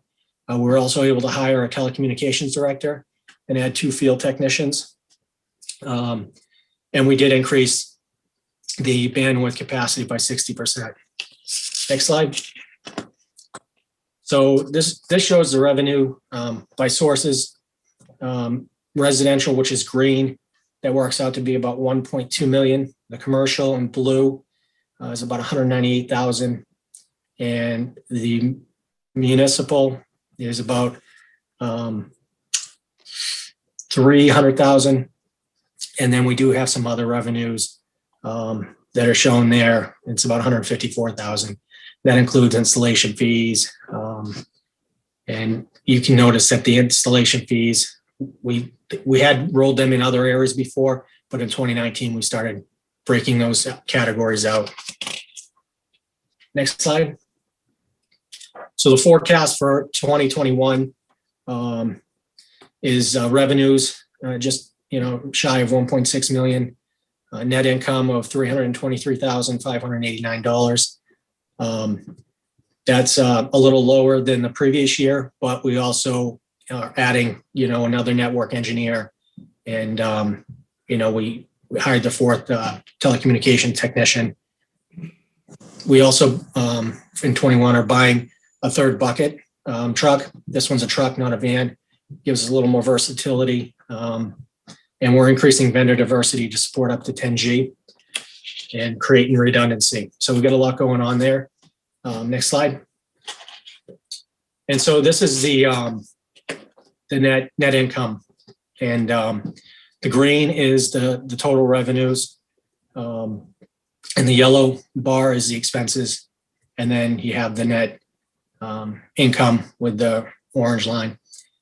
And, it shows that, since 2017, we've been revenue positive in the broadband business. So that's a really positive thing. And the business continues to grow. Next slide. And if you have any questions, I'd be glad to answer them. Thank you, David. I'm going to ask that we separate our questions from questions to do with light plant versus telecommunications. So I'm going to answer questions from the FinCom relative to the light plant first, and then I'll open it to the public, and then I'll move back to the FinCom for any questions about telecom. So does anyone on the FinCom have any questions about the light plant financials that we saw today? Wade. Hey, David, great presentation. So for the pilot, do you have a sense of what the light plant utilizes in terms of town services? I know there's a contribution to the town. What do you take in from the town in terms of services? I mean, we work with all the town departments very closely, so we get a lot of assistance there. We utilize Carrie and her team on the financial side. So there's a lot of stuff we get from the town. But you don't break it down in terms of your budget. No, we generally don't, but it's a suggestion we would take into advisement and take a look at, but we haven't done that to date. Wade, I'm sorry. You're done, Wade, right? Yep. Okay. Dean? Yeah, relative to some of the things that are going on in the community, the light plant comes up in the middle school conversation because the building is being built to be net zero ready. And the town manager has mentioned that there is strong coordination and that the light plant will be doing something to install charging stations and solar arrays, as well as battery storage on the site. Can you tell me how that financials of that whole operation are anticipated to function? How are we going to make that work? Yeah, so we haven't started looking at that in all that much detail because it's not in this budget cycle. But it's something we do have to look at the funding and, Stephen and I'll work on that, but I think it's a little early for that piece. All right, so you don't even have a general sense of whether you would bond for it, whether you would dip into your net position in the budget book is like $45 million. Would you be able to just fund it out of your net position and then take the revenue stream as pure revenue? Yeah, so there's a couple options that we have been looking at with storage and solar. One would be to buy it outright, and is that cost effective and is it financially sound to do that? Another would be to lease, an array from a third party. And if we were going to buy it, what you just mentioned, whether we fund it out of cash reserves or bond it, those are some of the things that, will be on the table to discuss. Thanks. Christine? Hi, David. Thank you. Just a question on the balance sheet. So as Dean mentioned, there's about 46 million, I think at the end of 2020. So you're a calendar year fiscal year, is that right? Yes. So at 12/31/2020 would be the last time you cut a balance sheet, I think. So you had about 47 million in what you call net position, which is what I call fund balance, right? And how much of that is unrestricted? So a lot of that is the assets that we own, right? Infrastructure, things of that nature. Sure. Unrestricted money. We have a fund balance policy that the Light Board adopted last year, and we have guidelines which we have to stay within. Unfortunately, I didn't update that before this meeting. I didn't think to. So I'd have to get back to you on the details of that. What is the policy? It breaks down each category, whether it's restricted or unrestricted, and so that we don't, hold too much money in the bank, so to speak. Right. So the board spent a good deal of time on that. So. So I mean, in the enterprise budget book, the last time it's noted is at the end of 2018, and at that point it was about 8.9 million in unrestricted. Is most of that not? I would assume most of that is not fixed assets, right? So it could be fund depreciation. It could be a number of things. Right. Right. Okay. And anyway, so how can I find your policy on how much the board wants to keep? I can send it to Carrie and have her distribute it to the group. Okay. Do you have more than your policy expects at this point? Nope. So you're at policy. Yeah, I think we're below actually. Okay. Just one follow-up question on Dean. So I know a little bit about what the light plant has agreed to do for the middle school, and I was just curious: how do you, what's sort of the rationale? So I think it's terrific, to be able to help the middle school with their energy efficiency net zero goal. I was just curious, sort of, how do you figure out what aspects you would like to pay for, or was it a request? It may have been that they came to you with that and you agreed. I just didn't know how it worked. Stephen, you want to? Yeah, I can, Chris, I can speak to that. Sure. So that really came out of a conversation at the middle school building committee, of which I am a member.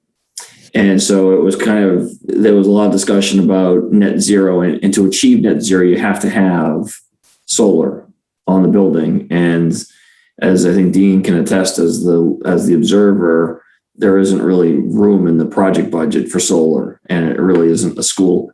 It's not building solar really isn't a middle school function anyway. It's not a core function for the education plan. But as general manager of the light plant, I also know that we are in that business. And so I said, geez, we have a need for storage. And if we are able to do storage, we can then do an array on the school that, would meet the policy of a size that requires battery as well. And then we would kind of combine the two things. And so working with Dave and Kate Hanley, our sustainability coordinator, who's also on the building committee, we just said, let's just say right now that we're going to commit to making this project work as a part of the middle school project, because it shouldn't be a part of the school project, but it should be concurrent and set a goal of going live with whatever system we install basically when the building opens. And so we're working on, getting a consultant on board and working with the design team of the school to make sure that there's some integration there. But I want to Dean's question, obviously the build out time for a project like this can't really start until the school is, I would say, substantially complete. And we're talking, I think, 2025 for really that timeline. So we've got a ways to go before we need to get some of this stuff nailed down, but it's definitely the commitment we're making to help the school. And the 2009 article that authorized the $1.5 million feasibility and schematic design had a requirement in it of net zero. And so we're kind of following through on the commitment that town meeting, or not the commitment, the requirement that town meeting imposed with an amendment to that article. Yeah. Thank you, Stephen. My question was sort of trying to figure out if there was room for any more help. That's what I was trying to figure out. But I assume since it sounds like you would know if there was room for additional help, and if there is, perhaps the light plant can provide it. I don't know. I was just thinking about the budget and was very happy to see that the light plant could help with that. And maybe there are other things they could help with. I don't know. Yeah, for sure. As we get through schematic design, if there are other opportunities, as I said, between Kate and I, we can bridge that from the light plant to the building committee. Great, thank you. Dick Jameson. Yes, speaking of help, two questions. First, who is the biggest single energy consumer in the town? And the second is, we heard from Beatty that they have a big chunk of their expense is energy. And what can you do to help them, whether it's photovoltaic or some other ideas that could help them lower their energy consumption? Yeah, we have looked at all kinds of options with them. Solar was one of them.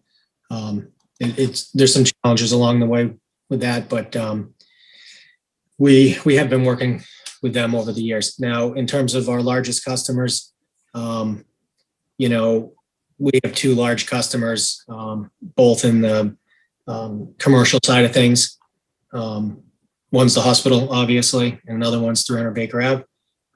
And they are usually right around the same each year. It flip-flops back and forth. You all set there? Yeah, that's fine. Thank you. D. Ortner, do you have a question? Hi. Yes, I do.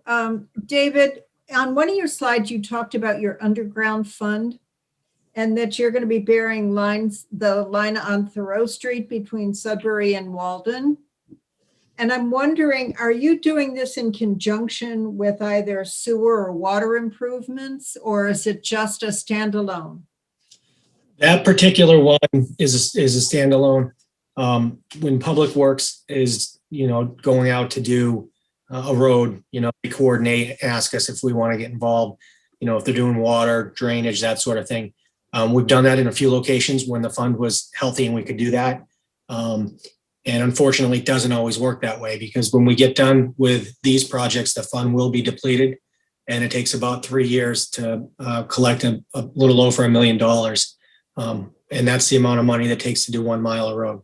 So it's a challenge. We try and coordinate as best we can so that the road's only dug up once, but it doesn't always work out.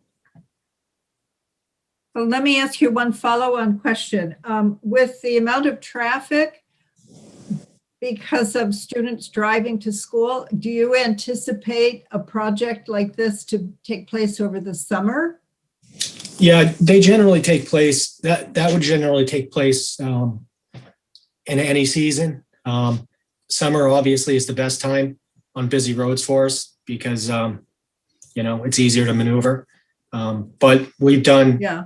We converted Main Street, from Route 2 all the way to the center, and that's one of the busiest roads. So we certainly know how to manage it, but it is a challenge for sure. Thank you.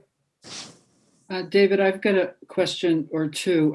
First, I noticed, I think I read in the enterprise budget book that the money that you use to fund incentives for conservation by customers is now, instead of being a surcharge on the bill, will now be incorporated into the rate per kilowatt. Did I read that correctly?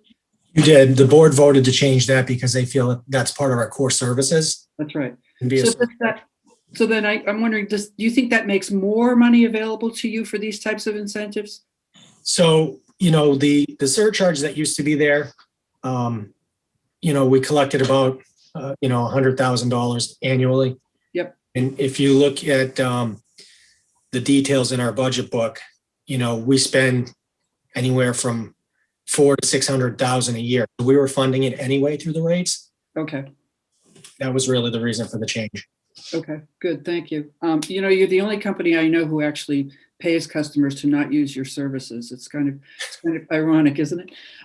My second question is about the flow of money from the light plant to the general fund, and I think it comes in two forms. One is the pilot, and one is the money you pay for the services that you get from the town, the general government, the finance personnel, things like that.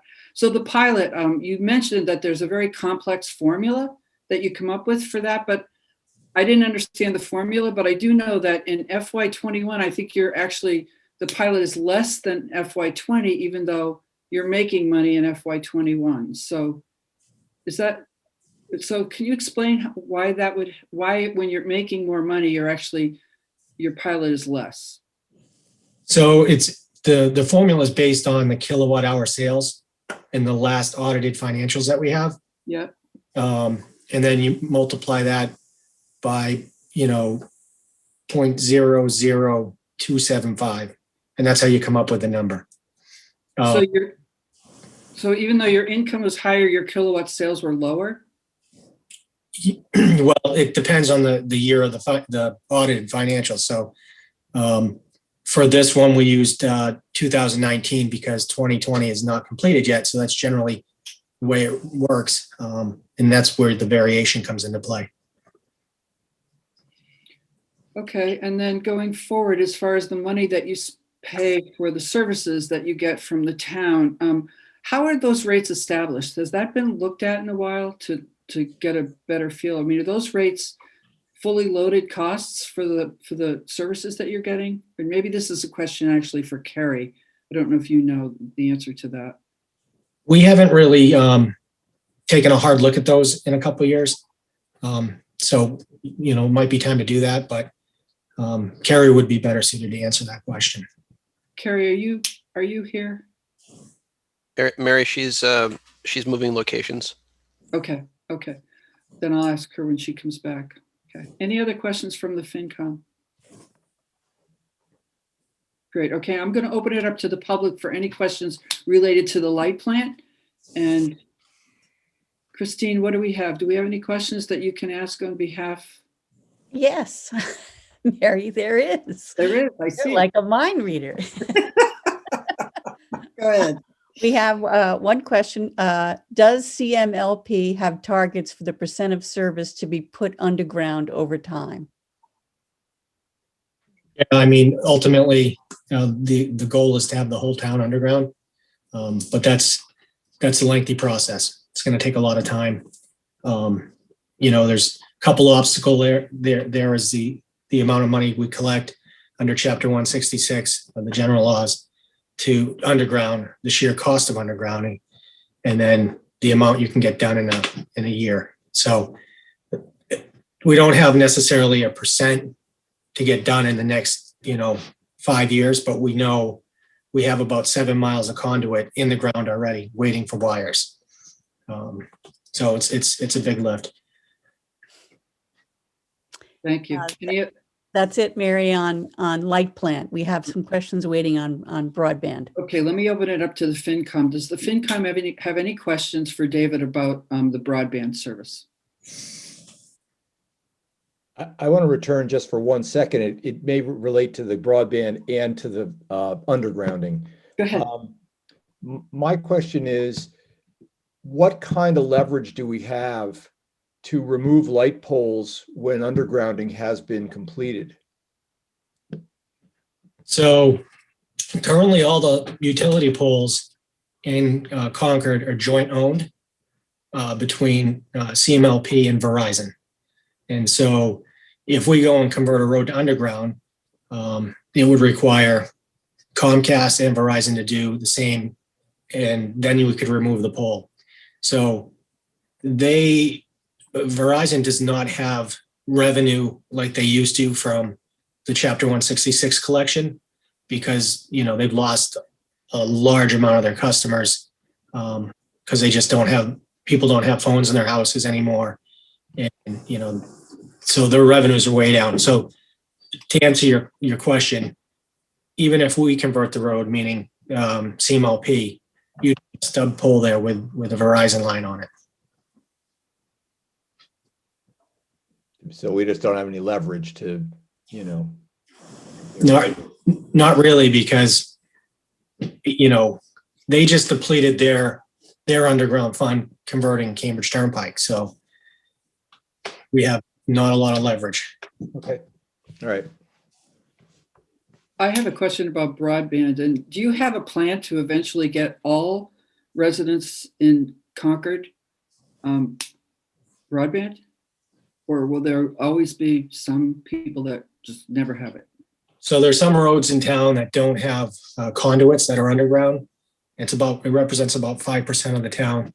Our ultimate goal is to be able to provide to everyone, but we don't have the revenue in order to go out and dig up those roads and put conduits right now. The business model doesn't work. And so, we have customers on those roads that want our service, and right now we can't get it to them. The ultimate goal would be able to, get it to them. But we currently can't right now. So we have about 95% coverage. Is the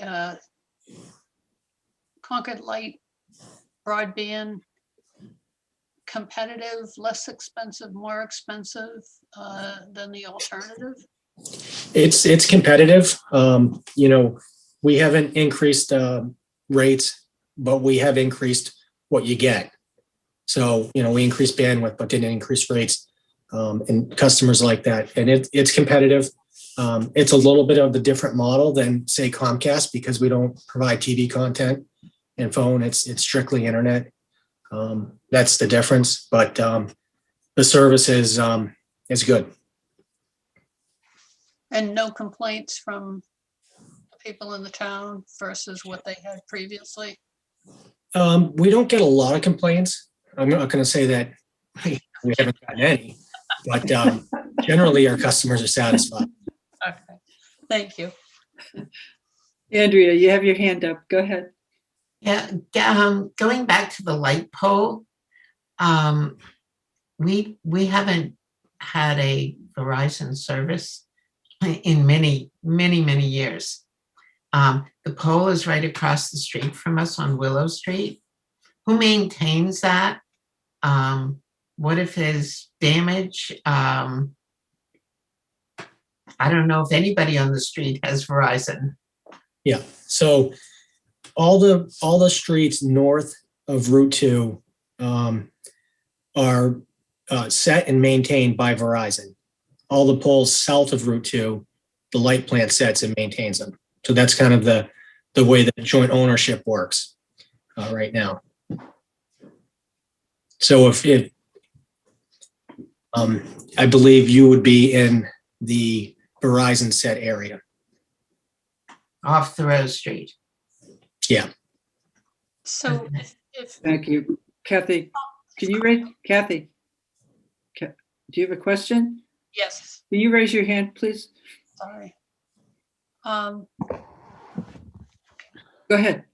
If you control or you set half of the poles, would you be able to take that half of town down, or you're not able to because if people aren't using the lines, shouldn't they be able to be removed? Yeah, I mean, those are, most of the utilities would leave the lines up because, you may come back to the customer at some point. Obviously for electricity, it's a little different, right? I mean, that's going to stay up. But, if you don't have Verizon service and you want to take them down, I suppose you could call them and request that. But I don't have any experience with Verizon in that aspect. Thank you. Thank you. Any other questions from the FinCom about broadband? No, Chris, Parashar, sorry, go ahead. Do you have some rough sense of what the uptime or downtime is on the service for broadband? In other words, how reliability statistics, what do you use to measure reliability, and what's the benchmark in the industry? I don't know the benchmark off the top of my head. It's a good question, but we do have a third-party call center that takes in our outages and manages that. So we could get some numbers together on reliability, but for the most part, the system is very reliable. And is that in your annual report or something, reliability stats? No, we don't do that yet, but we have been discussing it. Thank you. Any other questions from the FinCom? Okay, great. Chris, can you please bring both Carlin Reed and Mark Howell into the video? So I'm going to entertain questions from Carlin first.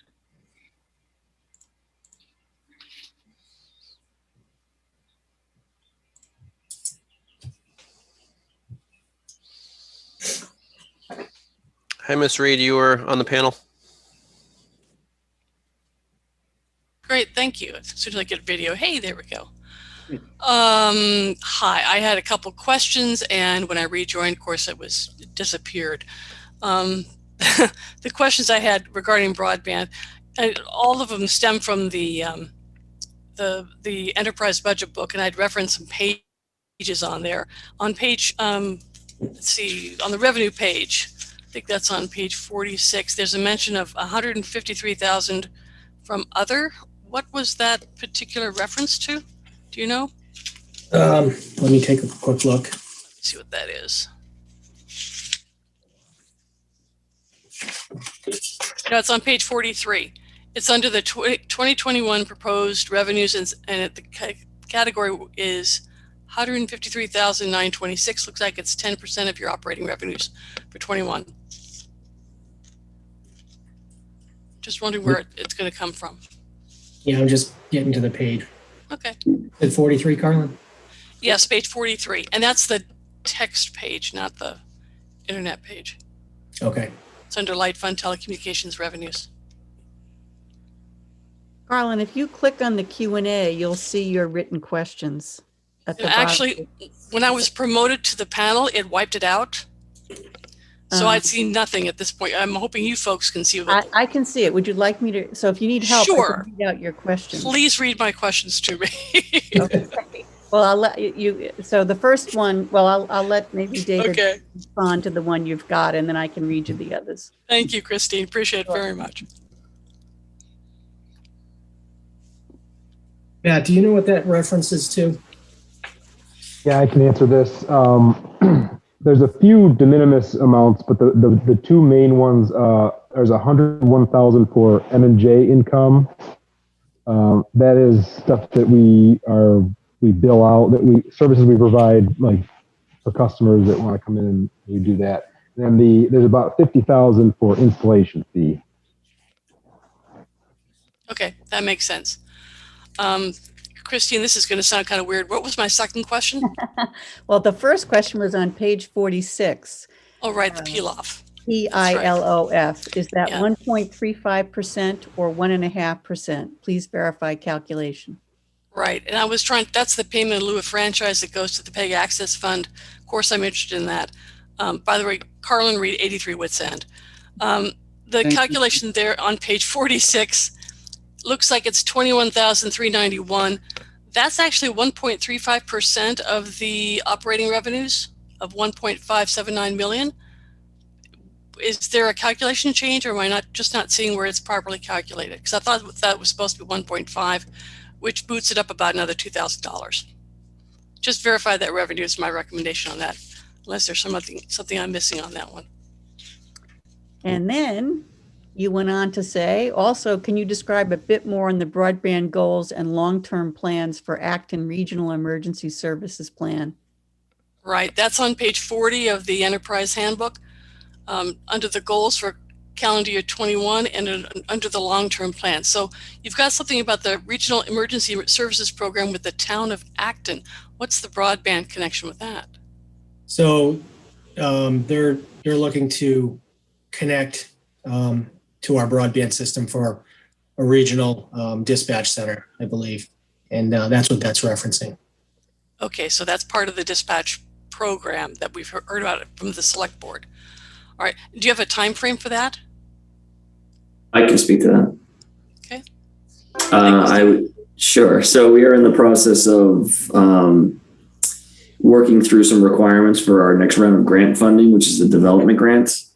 And so I think that process, which is kind of like the design process, if you will, where we figure out a lot of the technology and staffing and other things, would probably be the next year. And so because it's an existing facility, there wouldn't need to be much construction. So I would say 22 or 23 calendar anyway, if this proceeded. Okay, got it. Thank you very much, Stephen. Appreciate that. Christine, did that cover them all, or was there one other one? Nope, we got another one here. Okay, fire away. I have two, I think. Page 40, do you have any benchmarks for reaching more in-town customers? Right, that's kind of a follow-up to what was asked earlier. Do you have any measurements, like you want to extend it to another 96% by 2022, something like that? Have you made those benchmarks? Yeah, we've been working for the last few years. The target was to get 300 customers a year connected, assuming we had the interest, and we have had the interest still without marketing. Obviously, COVID slowed things down. We really put a pause on installations to make sure our employees are safe, because we didn't want them going in homes and that sort of thing. So we have a little bit of a backlog, but we do have a revised process to expedite things that we worked on collectively with the telecom team. So, for now, we got to get through the backlog, but then we're going to be looking at closer to 400 or 450 a year. That's what the install rate is targeted to be. Okay, that's good to hear. There's one more. The last one. The last one is on page 42 regarding dark fiber services for service provider. Who is that? Right, the phrasing that's on page 42 is CMLP also maintains dark fiber services for a service provider, and service provider is capitalized, with customers in Concord. What does that phrase mean? Dark fiber and service provider. So basically, we have some dark fiber leases. What that means is there's fiber up in the air that a third party will light themselves and provide services to a customer. So, we have a customer that, wanted service from another provider. And was something that we weren't offering. So we lease them the fiber per, the fee structure, and they use it. And so that's essentially what that is.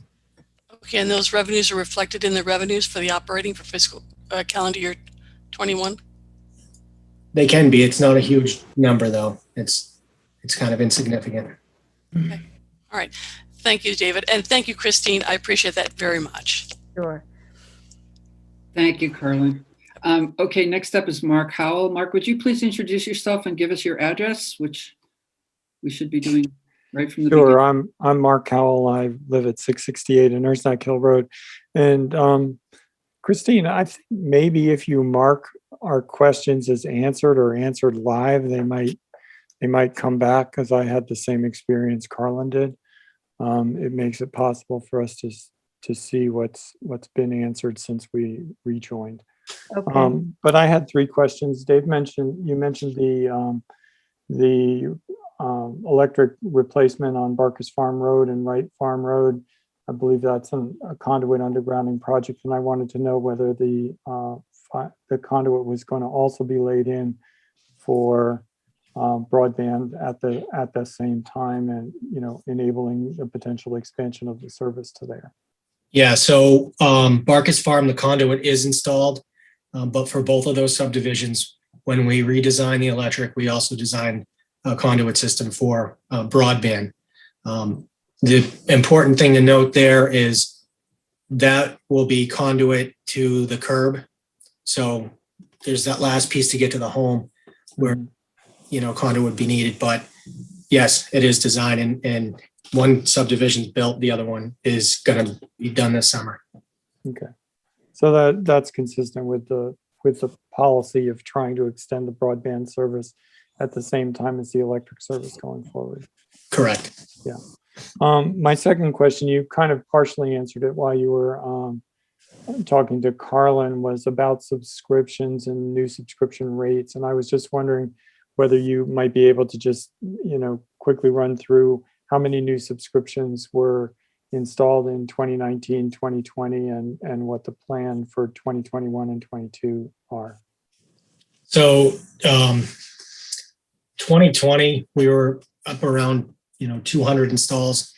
We paused on the new installations, but we did prioritize healthcare, education, and we also had to do installs for people that moved in because internet was an essential service. So, we were lower than we normally would be for 2020. 2021, for the rest of it, really the goal is to get through the backlog. And that's, about 240 customers. Okay. And if I recall, that's less, both of those are less than the 2019 installation rate, which I think was absolutely 300 or so, maybe 4. Yeah, absolutely. And, that's a direct result of the pandemic. Okay. And my final question was, you alluded to a capital plan for broadband, but I didn't actually see a capital plan for broadband in the budget book. Maybe I missed it. But my question was, how's that being funded? Is that using debt authorization, funded out of revenue, or simply funded from the fund balance? It's a little bit of a combination of both. We've been funding, through revenues. We also have created a loan process with the electric side. So, some of the stuff was funded there, and we have had borrowings. So it's a kind of a mix. Mm-hmm. And how much borrowing authority does broadband still have that has yet to be used? I have to take a look at that. It's a decent chunk. It's like, I think 700,000 or 800,000. Matt? Yeah, so we went through the first, we were initially authorized for $1 million, and we retired all of that authorization, and then we were on to the second $1 million. And we've used up, I think 150,000 approximately of that $1 million. Okay, thank you. I think I covered my questions, didn't I, Christine? You did. Okay, great. Thanks very much. Appreciate it. Thank you. Mary, we have one more question. If we Great. can, Chris, if you can bring up Matt Johnson. Yep.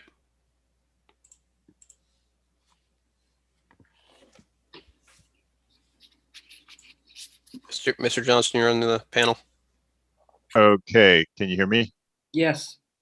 All right, and sorry I don't have my camera on, but I was just going to. I'm sorry, name and address. Matt Johnson, 21 Winthrop Street, also a member of the select board. And so I was asking about potential regionalization efforts beyond the Acton Dispatch Center work that was mentioned earlier. I thought I had heard something about Carlisle, but is there part of the business plan of the broadband service to try to get economies of scale through regionalization, expansion of service to other towns? Yeah, so we've looked at that a little bit, but we've taken a little bit of a pause and step back because we're not staffed enough to handle multiple towns right now. And so with the business being really, it's still in its infancy, our focus needs to be on the Concord customers. And until, we have enough revenue that we can expand into other communities, we really need to focus on Concord because, when we have a tough outage come through, it's going to be the surrounding towns too. And where do you send the people? So we're not quite ready for that, Matt, but it is something we've been talking about. Yes, so are you monitoring the kind of service offerings in those towns? I mean, I guess if someone else lays fiber and they get in there, I mean, it's basically over, right? I mean, there's a window of opportunity, I guess. Yeah, there is a window. No doubt about it. And some of those towns already have fiber. So you got a strong competitor. Concord's kind of the donut hole we've always had, where Verizon is in all the surrounding communities with Fios, but just not in Concord. So our focus right now is on Concord, and it should be at this point. Okay, and then how about just in terms of getting economies of scale and in terms of administrative and support personnel and so on with other kind of municipal light plant run services, if there are such things, or, I'm just trying to think of ways in which the business could continue to grow and thrive in a very competitive marketplace. Yeah, I mean, I would say that the business is still growing very consistently. And, we've been revenue positive since 2017, so for, kind of a startup, if you will, that's really, really good. So we're still growing and, the next step for us is, a marketing campaign. And we know that, and we're taking our time with it because we don't want to get 400 requests and then, it's a 360-day lead time to hook someone up. So trying to be careful with the growth. All right, thank you. And just to build on, if I may, Mary, just build on Dave's point. I think that it is a business and we run it with business principles like a business, but we're not gearing up for an IPO.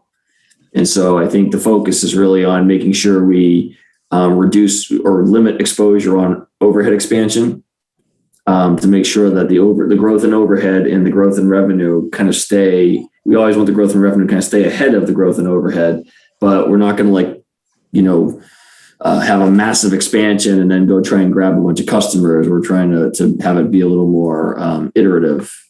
So I think that's really the key thing is what's our goal? The goal is to make sure that we're always staying ahead of cost. Thank you, Stephen. I've got a question for you, David. I've got a question about laying fiber. I think you mentioned that you were laying fiber on Wright Farm Road, and I believe that's a private road. We will be installing conduit on Wright Farm Road, and they will have conduit for fiber as well. So we have easements and whatnot up there. We have the ability to do that. So you are installing fiber on private roads. I guess I just want to be clear on that. Yep. As long as we have easements and the right to be there, we would. Thank you. Any other questions? No, you're all set, Mary. Great. Thank you very much, David and Matthew. Thank you. Moving right along. I think we have Alan Cathcart here for the next 1, 2, 3, 4 articles. Alan, you still with us? You still awake? Gonna say, could we postpone till 5:30 a.m.? That's when I'm really happening. Good evening. Again, Alan Cathcart, Director of Concord Public Works. I think the first article I'm going to pass along to Melissa Simoncini, who is our Environmental Service Programs Manager, and she's going to walk you through the solid waste recycling fund. And Melissa is there. Hi, Melissa. Are you prepared, ready to go? I am here and ready to go. Chris, do you have the slides? Yeah. Perfect. Thank you.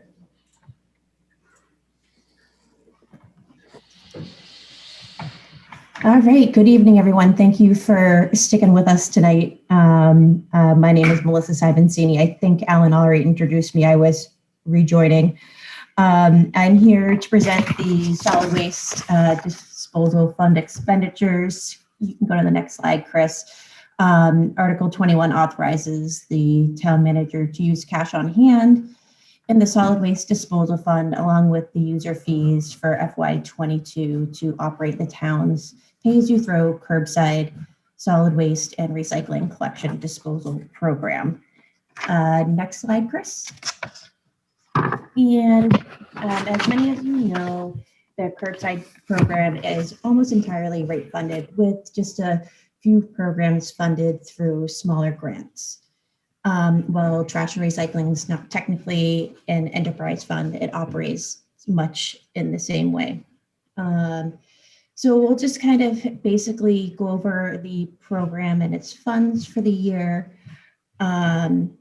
And so Concord, as many of you know, is a pay-as-you-throw program where the more waste people throw away, the more they have to pay for their program.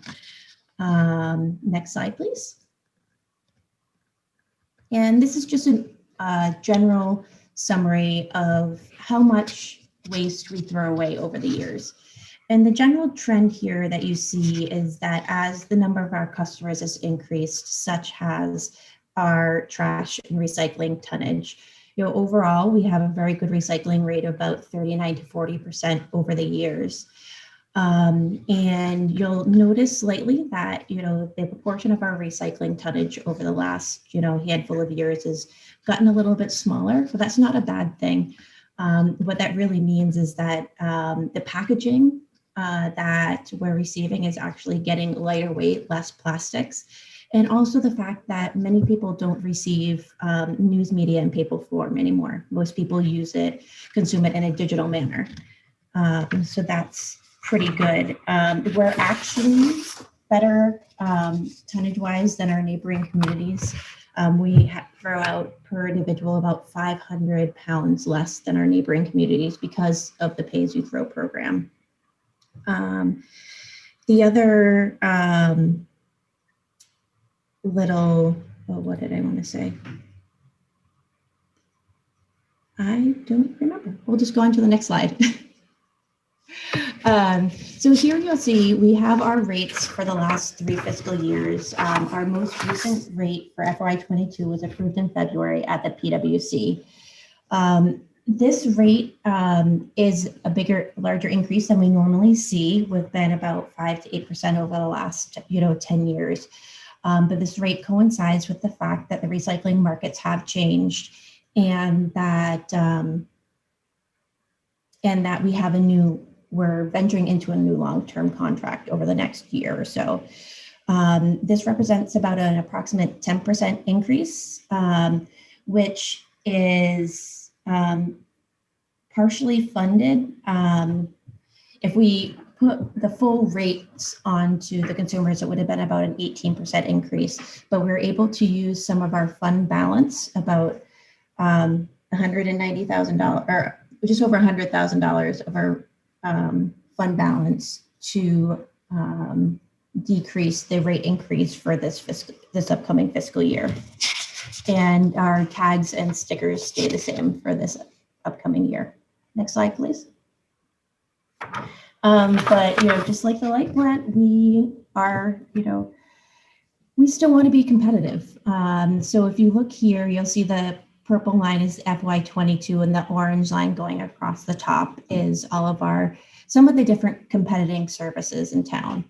And you'll see that we're on par, if not, $50 to $60 less than some of the competitors in town. So we're still a good value. And in addition to just curbside collection, each of our subscribers can also attend one of our household hazardous waste collection events at no cost. And that ranges anywhere from about $50 to $100 to attend one of those events. Some people do choose to go with an alternative provider, but many of those people are going with an alternative provider because they have specialized situations that we really can't address, like either a long driveway, or they want to choose the day of the week, or just a different service that we're not able to offer. Next slide, please. So just to kind of help people visualize where our largest cost increases for FY22 are going to be, one is our actual collection of the trash. We see that increase, it doesn't increase as a percentage, but overall our budget increases by about, $300,000. And that's mainly in collection costs. And then you'll see that our percentage of recycling processing also goes up. The bulk of the cost is shared between both collection and the recycling. Next slide, please. And people often ask us, what our recycling consists of. And this sometimes gets a little bit confusing here because this really talks about our recycling not as volumes, but as tonnage. So while you're throwing out or recycling your plastics and your glass together, you'll mainly see that, while you have a little volume of glass, the weight is more there. And then in your paper recycling, it's mostly mixed paper with a little bit of cardboard in there. One of the biggest differences over the next year or so is that our recycling processing won't just be a flat solid rate. And this really benefits the community because when they set the rates, there's no flexibility. They set the rate, it's the same for the entire part of the contract. Over the last 5 years of our contract, it served us well because we were a little bit buffered from the regional markets. But just as I was getting prices, the recycling markets have improved drastically just in the last 2 months. So we're able to take advantage of hopefully the improvements in the recycling market over the next year or so. Next slide. And this is kind of where we start to get fun. Things start to get fun. So we have an existing contract that started in 2004 with waste management. And we've had a series of 5-year extensions. And we're coming up to the end of our 5-year extension in June. So we're working with Waste Management to have a short-term extension that'll get us through about the next year and a half. What that allows us to do is really kind of see what's going on in the recycling market so we can get the best rates moving forward. It allows us to line up the end of the contract with the September change in the subscription period. And it allows us to figure out what the recycling markets are really going to be after COVID and after the 2018 China's sword policies that really kind of shook up the market. So what you're going to see over the next 6 months or so is we're really going to be reaching out to the community to figure out what you want from the services. The goal is to provide, as it says in the budget book, I'm just going to read it here so I don't mix it up, an efficient, environmentally sound, and cost-effective solid waste collection, disposal, and recycling program for subscribers. So we really want to figure out what that means to the community, because the terms of the contract were really set back in the early 2000s. And there's been so many improvements in the solid waste and recycling industry that we want to be able to take advantage of. With that said, we also are going to take that community feedback and go to the haulers, because no matter what kind of program we think we want, we need to make sure that when we go out on the market for our next long-term contract, it's something that the hauling companies can realistically provide, because we want to get competitive proposals. We want to go out there and really get the best deal for the community for the services that we want. Next slide, please. And the other small portions of what the solid waste program does is we have our recycling events. Drop-off event is this weekend, so that is, we're hot and heavy planning that. That should be fun. And then we also have a number of different smaller events throughout the year to help offset the demand on the new socially distanced versions of the drop-off events. And as I mentioned, our hazardous waste collection events at the Minuteman facility in Lexington. We're one of 8 towns that joins together to be able to offer multiple events each year. And the paint shed is back open at the landfill. Pretty much the same hours that the landfill is open, but it closes just a half an hour before the landfill to allow the guys to clean stuff up. Next slide, please.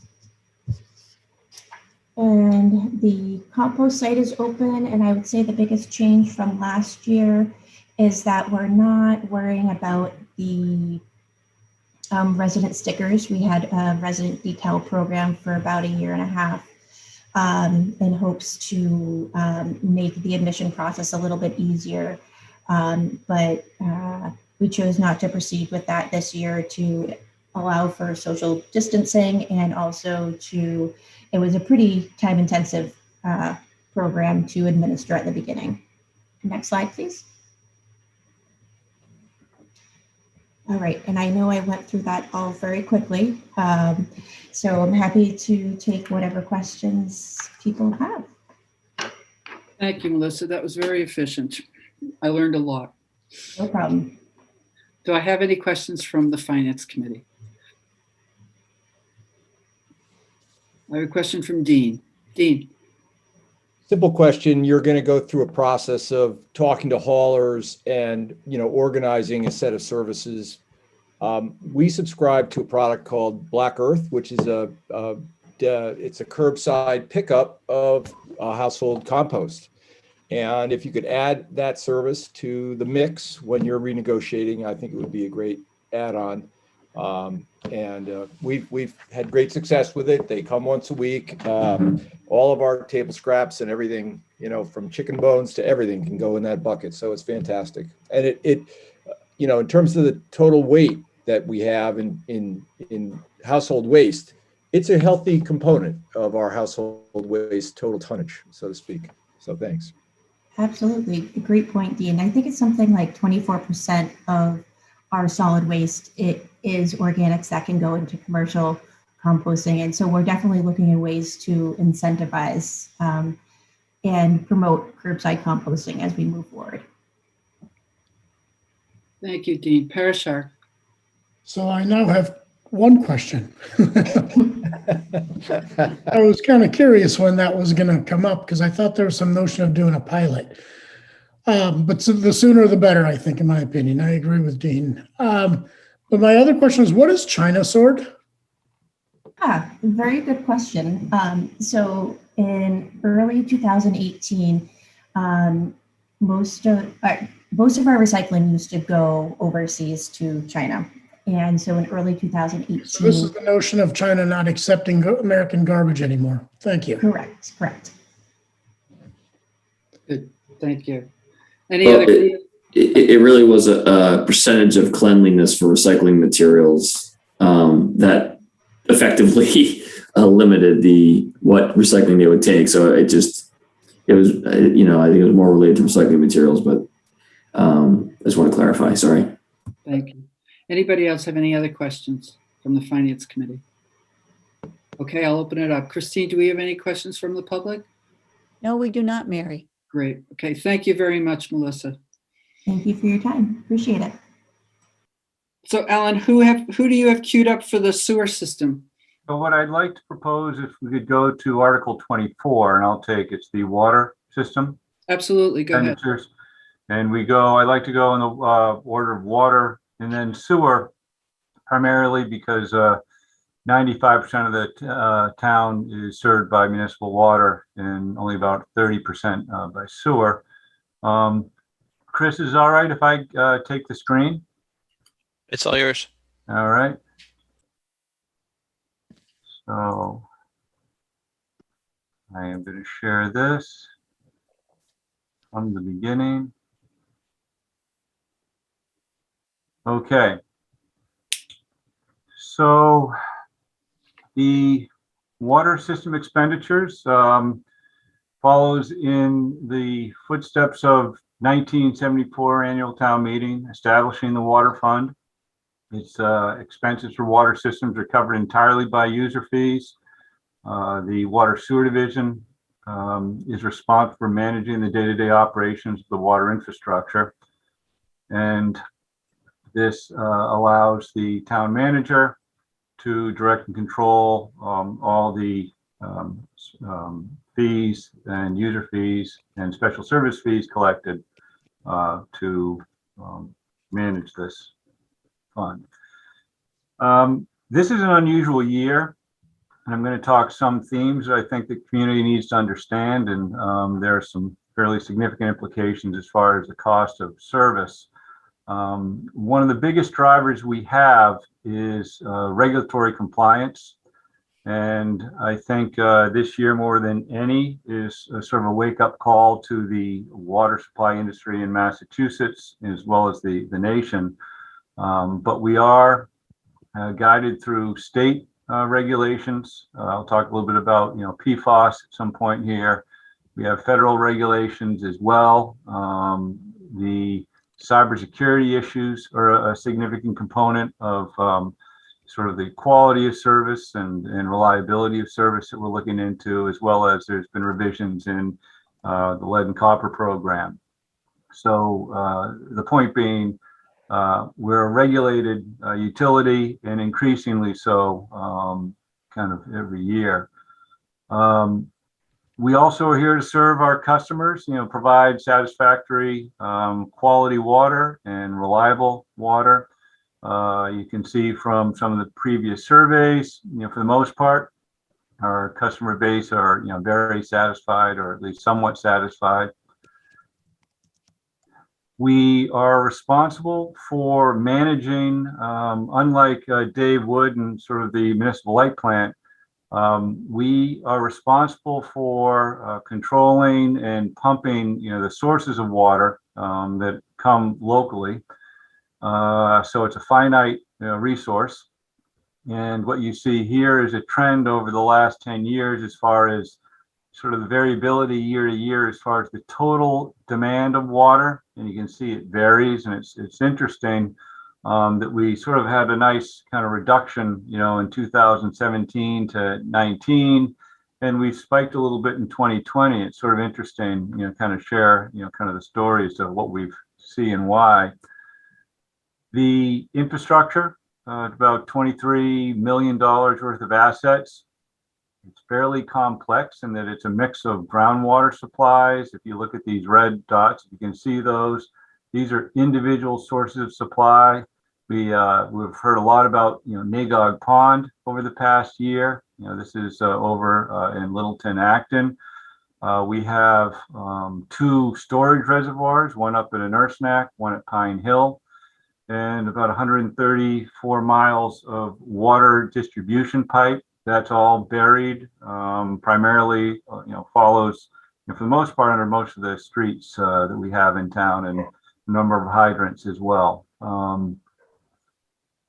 To operate and maintain these systems, including meters inside residents, we have a proposed expenditure for FY22 of close to $5 million.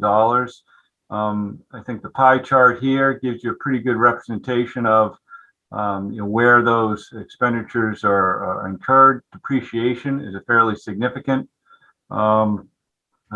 expense for town. We do contribute to the general fund services, a fairly considerable amount. You can see just over $700,000 a year. And the remainder is, basically managing our infrastructure. I know that there's an interest town-wide to sort of better understand the long-term trend of our enterprise services. We heard a little bit about the BD Center and sort of the challenges year to year, and we really don't have the luxury of looking at alternatives. We have town water and we're going to provide it no matter what happens. There is no privatization option or anything we'd be looking at. What's important is we do have a 10-year pro forma that we look at, and this is important to understand where we can look here over the next 10 years, where you see our total revenue does exceed, for the most part, our expenses. You see a trend here that you can notice that over time we do have a net income that is negative, based on our projections. What's important, we do recover, and by FY 32, we are looking, we're headed in the right direction.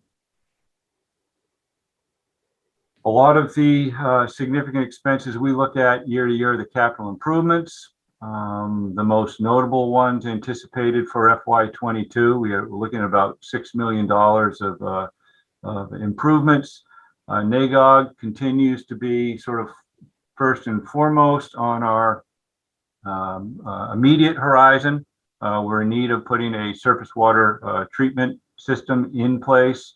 You may be familiar that we had a combination of fairly protracted permitting challenges that we went through, both locally and with the state, as well as litigation on water rights issues that are very important. That the town prevailed is through the SJC, sort of securing our rights, which was significant because until we really could resolve that legal matter, we were sort of in a pause before we could really put the significant investments we need to get the state-of-the-art treatment that we've been planning for over 10 years.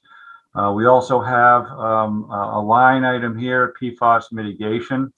Very important to note that I mentioned the regulations with PFAS. Top of the fold of the journal recently was sort of a general awareness to the community that we're finding these forever chemicals. They're ubiquitous. They're throughout the Commonwealth, throughout the country, throughout the world. They are becoming more regulated. Very strict standards have been established as of October 2020 through DEP at very, very low levels with very significant consequences as far as needs to mitigate, treat. We are on a sampling schedule in accordance to DEP's new program, where we've just completed our first round of samples. You're required to do 4 rounds of quarterly to see if there's any variation season to season. As we anticipated, we did identify these forever chemicals in the water supply, but on a positive note, they were below the standard. That's huge. It's very important. We've just found this out over the last week. One of the sources is at a level where we are going to have to do monthly monitoring to try and determine how reliable is this one sample, and is there any variability? The consequences of having one source affected by PFAS above a standard would be pretty significant. In essence, the state requiring you to shut it down until you can mitigate. And mitigate generally means designing, constructing a treatment facility. And we're seeing for the kind of wells that we have, we're seeing costs of the $4 million to $7 million range, which was unanticipated by any of the systems that are actually realizing this. I think there's a couple dozen communities in the Commonwealth who just recently found out that they have this immediate, imminent need, and it really was something that couldn't have been planned for. We do have investments in our water main replacement of a couple $100,000. It's a little lean for the year coming up. We just finished a fairly aggressive program in one neighborhood where we did over about 1.5 miles of water main replacement, which is pretty good.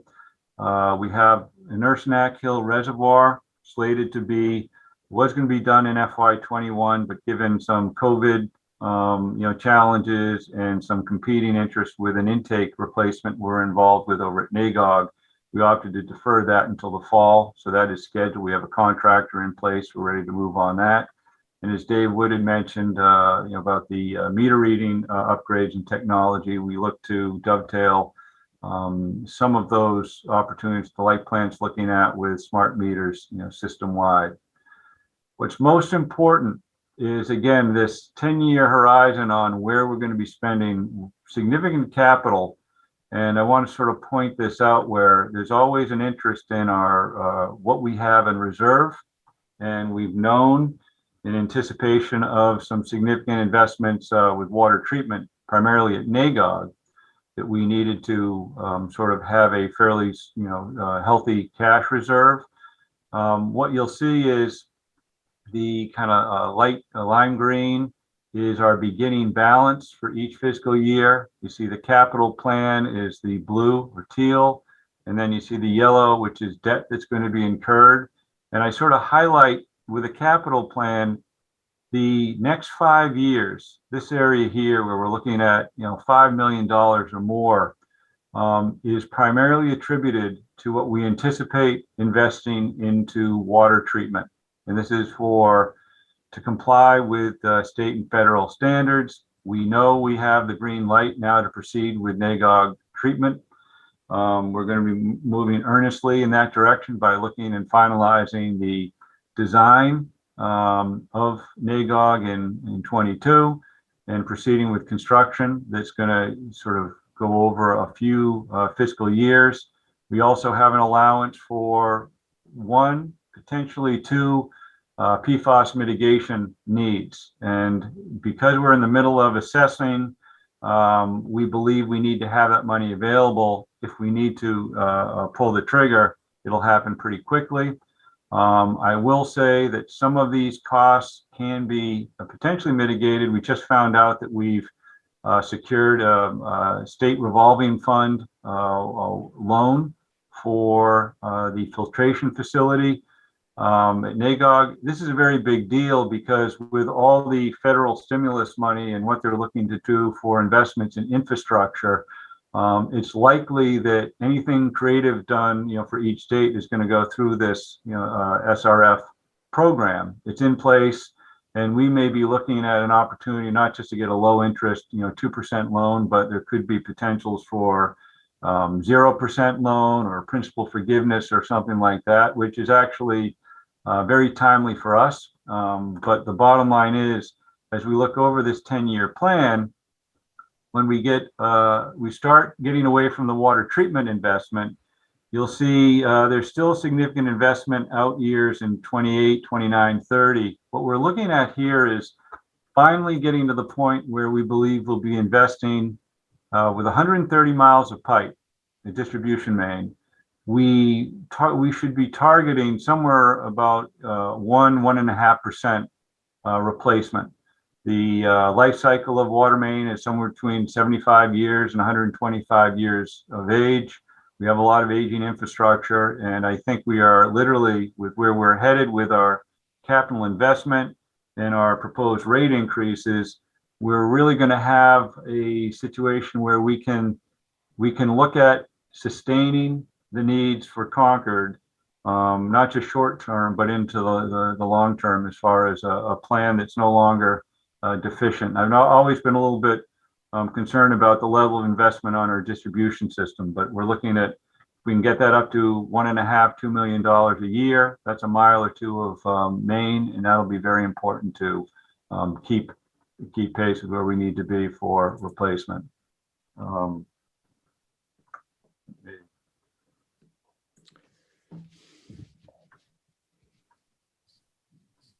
Am I still on? Can you hear me? Yes, we can. Yep. Yes, All we right. can. to the next slide. Okay. That's backwards. All right. Okay. Now we got it. Okay. There we go. All right. So now we go to how do we afford this? We need to talk about our customer class. You can see questions come up with the FinCom in the past. What's our, kind of portfolio profile look like for customers? Mostly residential customers. We do serve, commercial and institutional, smaller percentage. We have some large facilities, MCI, Emerson Hospital, some regional facilities, and then we have municipal customers as well. What's really important and what's interesting is over this past year with COVID, I've been talking to a lot of different systems who've had different challenges with revenue streams who are, very dependent on commercial activity. And it's interesting, what we saw this past year is our residential use went up fairly significantly. And it's interesting where people were home, they couldn't leave, they were actually enjoying their home and properties more because they couldn't really travel. And so what we found, it's kind of interesting, it's reflected in one of the metrics we use, which is a residential gallons per day per capita. What you'll see is this red line is basically at 65. This is a standard the state uses for systems that are operating, within the sort of guidance of, efficient use. We did go up significantly where, the average residential gallon per day went up from 60 to 75. It's a bit of a challenge where, the part of our regulations we're looking at is to better manage and reduce water demand through increased conservation. So we're kind of in a position where we need to put a little check on this. I'm going to go down to where we see that use. This is a 5-year average of our seasonal demand. And what you'll see is during the summer, we'll go from winter demands of about 1.5 million gallons a day up to an average of, this is close to 3. This was this past year, but the average is just over 2.5 million. The steadier and the less of a peak we can maintain during the summer, the better. There's a lot of policy statewide right now, which deals with droughts and drought management regionally, as well as trying to do things with a sensitivity to rivers, stream flows, and depletion. So we're going to be looking at a Water Management Act permit very shortly from the state, which is going to be looking at, working with us to figure out how can we drive down those peak seasonal demands. One of the ways we do it is our rate structure. You may be familiar with our increasing block rate. This is seasonal, and this is primarily for residents. For commercial and institutions, we actually have a 2-step year-round conservation rate structure, but I'll focus on the residential. We're looking at a fairly significant increase of 10% across the board for all of the 3 steps. And basically, the more water you use during the summer, the more you pay, to the difference of it's about 100% more for the second step, and 2/3 of our customer will stay within the first step. If you have a significant landscape, you'll likely get into the second step, and very large landscapes or inefficient use, you may end up in the third step. And basically, it's a price signal to try and have you manage and mitigate. We find messaging is almost more important than the cost. And so you're probably going to see a fairly aggressive message this spring because we're in the midst of replacing the intake at NAGOG. NAGOG is offline and won't be available till we're complete with that project. And at this point, there's been some delays in COVID has actually affected delivery of some of the essential components of this intake line. So I think what we're going to be seeing is in the next month or so, a fairly aggressive message on a mandatory 1 day a week outdoor water restriction. And we're going to be aggressively messaging that and failure for compliance could result in a water ban, not because we don't necessarily have the water, it's just presently we don't have Nagog Pond accessible. And again, if I go back up to this period in June, if we saw this sort of spike, we just wouldn't have the capacity until we're actually complete with the intake. So this is sort of an important message for everybody. Just to go, I'll go back up to, we talked a little bit earlier about the senior discount rates. We do have a program where depending on means eligibility, we can reduce a customer's first step by 50% to the savings of about $300 a year. So it's pretty substantial. And based on the conversation earlier, we'll try and reach out and make sure our initiatives dovetail with some of the other town outreach for potentially eligible customers. Ultimately, at this point, we see that to date, most of our customers believe we're reasonably priced. Some a good bargain. I would say the excessively priced are generally those who may have opportunities for conservation or just willing to pay for it. But in essence, that is the overview. And I think I will stop sharing and open it up to questions. Thank you very much. Any questions from the Finance Committee? Parashar, I see your hand raised. Go ahead. Hi, that was very thorough, Alan. Can I take you back to slide 9? I didn't quite get what slide 9 was telling us. Okay. Let me see if I get to.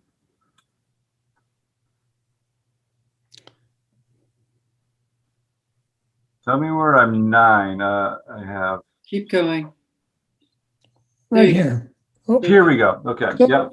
So what is beginning balance? Is that your excess funds available? Or what does beginning balance mean? So that's our reserve fund. Okay. So let me walk you through. Please. If that's your reserve fund, yep. The capital plan is your spending on capital projects, correct? Correct. And then the debt is debt services? Yes. We had the debt is fairly complicated. And, we were actually discussing this as we were putting this slide together. What we anticipate is in order to see the capital ramps up significantly, yep. This is primarily going to be this is the water treatment facilities we're going to be investing in. Right. We got a $16.5 million bond authorization a few years back for some system improvements, including Nagog. Based on the delays in the project, we anticipate Nagog alone is probably going to cost somewhere in the $25 million level. So it's a significant, previously unanticipated cost. We also have, we're looking at somewhere in the $10 million for potential PFAS costs as well. Yep. So these are both previously, well, the Nagog, we saw it coming. We just didn't have the water rights issue resolved, and we didn't really sort of nail that down. So that's. So here's my question. I'm sorry to interrupt. I have 2 simple questions. One is the reserve funds, the 10 million, 12 million right now. Mm-hmm. How are they invested? Are they what type of return do they return in? And is there a minimum threshold that you have to have? Okay, so I would defer if Carrie LaFleur is available, because our funds are part of the town's overall available reserve. And so when we go to borrow and we get debt, we work with the finance department to pool our needs with the town. So I wouldn't be able to speak specifically as far as the investment goes, but I can tell you it's managed as part of the town's available funds. Well, that makes me feel better, because I guess they do a pretty good job of managing. And I was just curious, we're depleting our balance down, it appears, at a time when we might be able to borrow on very favorable terms. And obviously, if we've got the money invested in investments that return a higher return than the cost of borrowing, we'd be better off doing that. And I'm not seeing that here. So that's what I wanted to explore a little bit, but we can explore that offline with Carrie, but I feel better knowing that Carrie's managing it. Thank Yeah. you. I am here. And so before anybody gets too excited about investment returns, I can tell you that the town's general funds, including the enterprise fund balance, can only be invested in very, very limited ways. So, the traditional money markets, we can invest in US treasuries, CDs. That's really the extent of our investments for these types of funds. And we do invest, so to speak, in all of those, but obviously the returns are very, very low right now. Lower than the cost of borrowing even during these times. I would say yes, particularly in this fiscal year. Yeah. Okay, thank you. Any other questions from the Finance Committee? Wade. Hey, Alan, the $2.68 million for, I guess, in capital it was for PFAS mitigation. Yeah. Is it at this point, is it just monitoring? So to know what the problem is, or is it actually kind of? Wade, it's happening like a tsunami as far as the impact on systems. I'll tell you, Wayland is a similar kind of system as Concord. They're on the same sampling schedule that we're on. They were literally found out just a month or two ago that they had this issue in one of their largest sources of supply. They're providing bottled water to their community because they have a sensitive population that they're trying to serve in their schools to the tune of, I believe, $25,000 a week. There's no alternative. You have to consider alternative sources of supply. So when we say mitigation, it could include something like that. It could include a emergency design and procurement of temporary treatment facilities that aren't even going to be part of your permanent system. So when you're looking at a typical design, pilot design construct project for a 500,000 gallon a day source, which is a typical groundwater well we have, it's usually a few years, and it's usually somewhere around $5 million would be the right number. So the 2.5 is something to start with and maybe carry us into the next fiscal year where we have better sense. But this PFAS issue is really it's a freight train hitting a lot of systems without a lot of preparation. But does that include the monitoring, or that's separate? Yeah, the monitoring is not a significant cost. In fact, the state funded the initial sampling.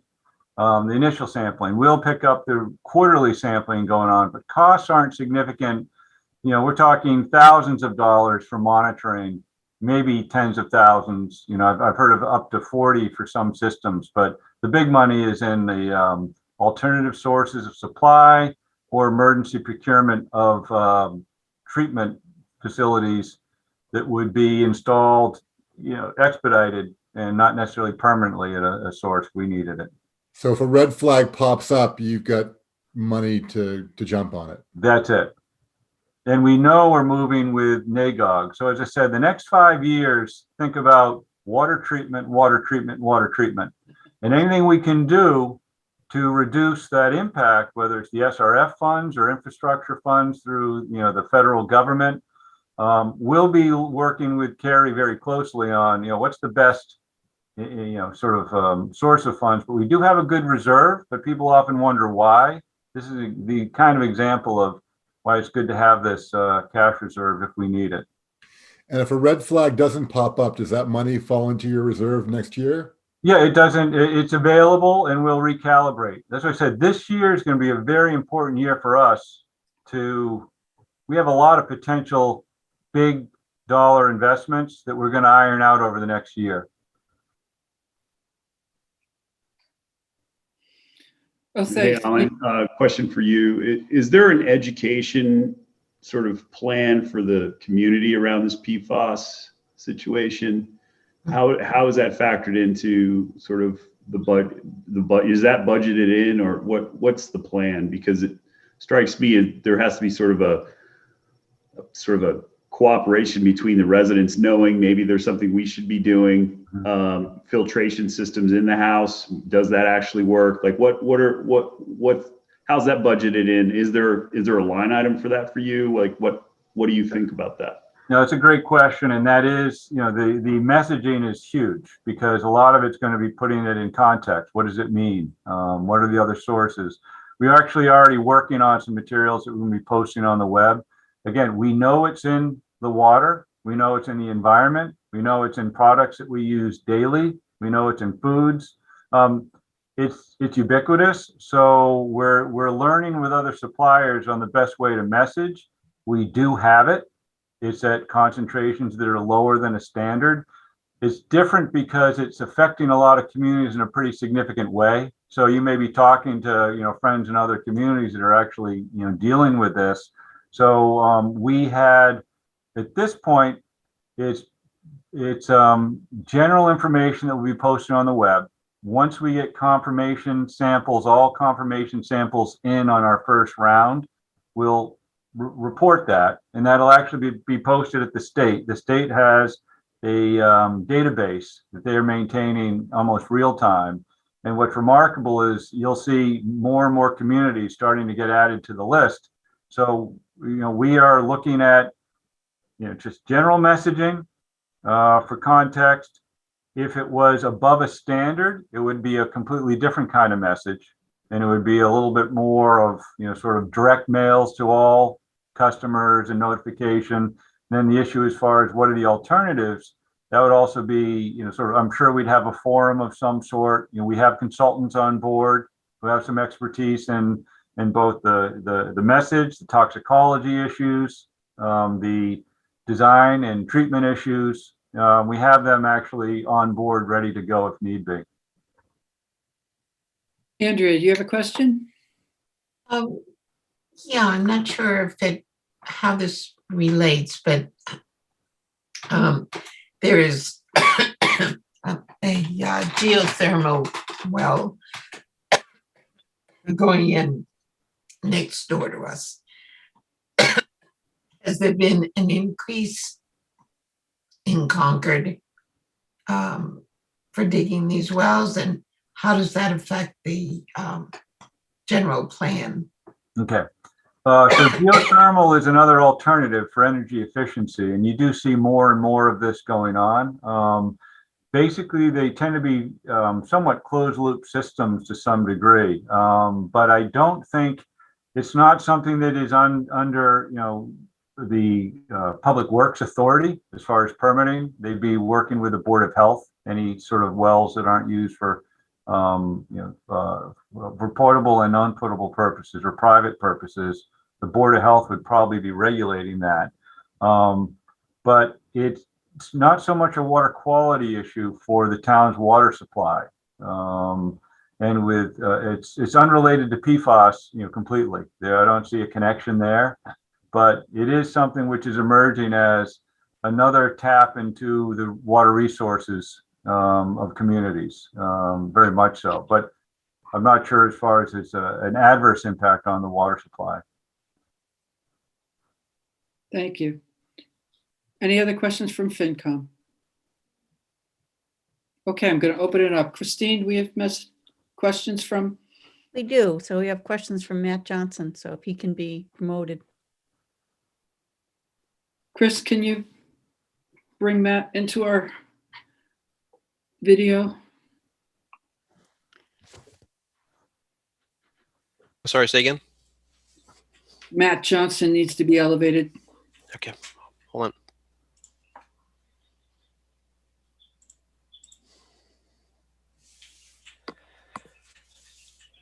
Mr. Johnson, you're on the panel. Hello, Matt Johnson again, 21 Winthrop Street, member of the Select Board. So I think Wade questioning got a little bit to the questions I had around the PFAS capital expenditure that's being proposed here, but I wasn't clear that that money is going to be actually used for anything yet. It seems almost like an insurance policy, and I just don't understand why the money isn't just in that case kept in your general reserves. That you've already got a fund of money that until you're going to spend it, why are you allocating it, I guess. I mean, especially given that the tests have been favorable. So I just don't know, what are you spending it on this year? So when we were putting this budget together, I mean, the data that we're getting is almost real time, Matt. We literally got some data last week. So we're sort of developing this budget with a wave of communities around us: Acton, Littleton, Wayland, Sharon. I'm talking to these superintendents who are getting hit with this, unanticipated reality. And I've been involved with the state working on policies with this for a couple of years now.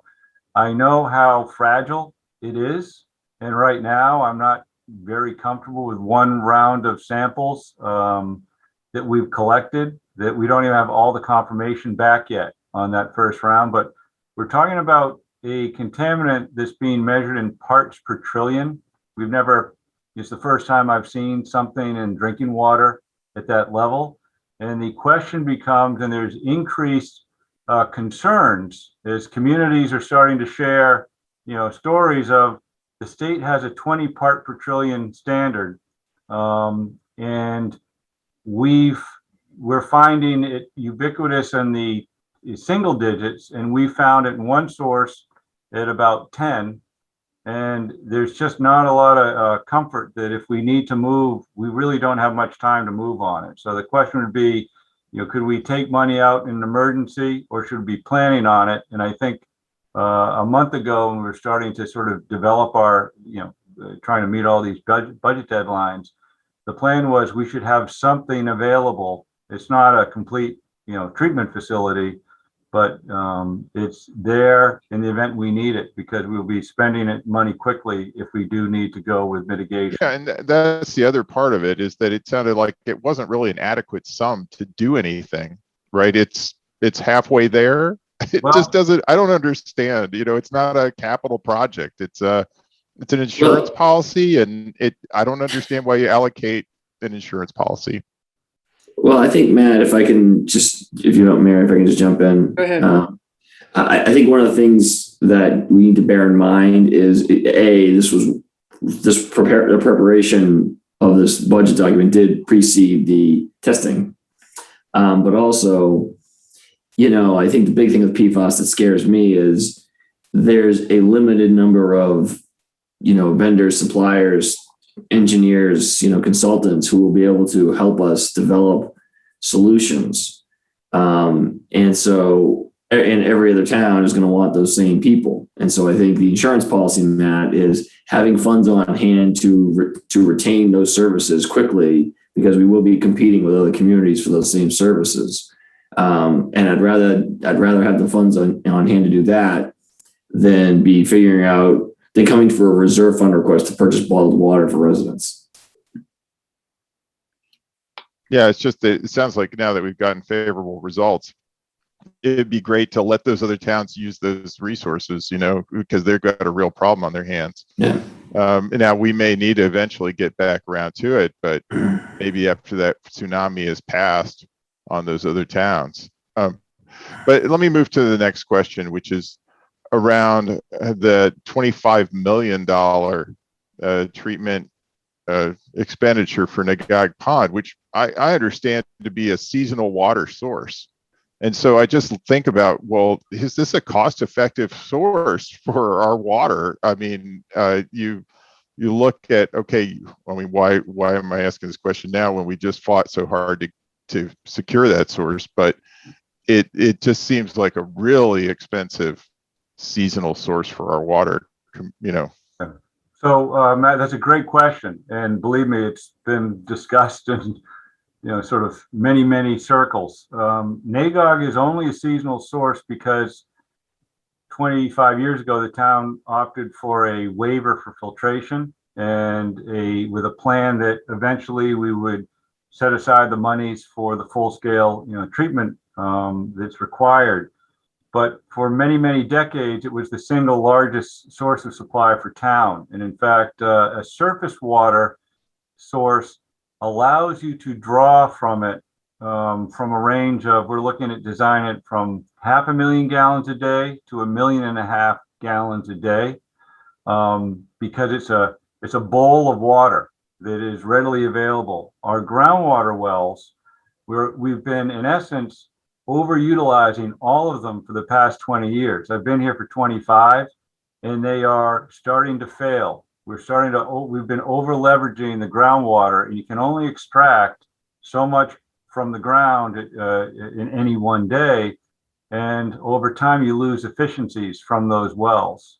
You don't have that same problem with the surface water. So once we invest and get the appropriate treatment at NAGOG, that will be the primary source of supply, for the town, supplemented with the groundwater wells.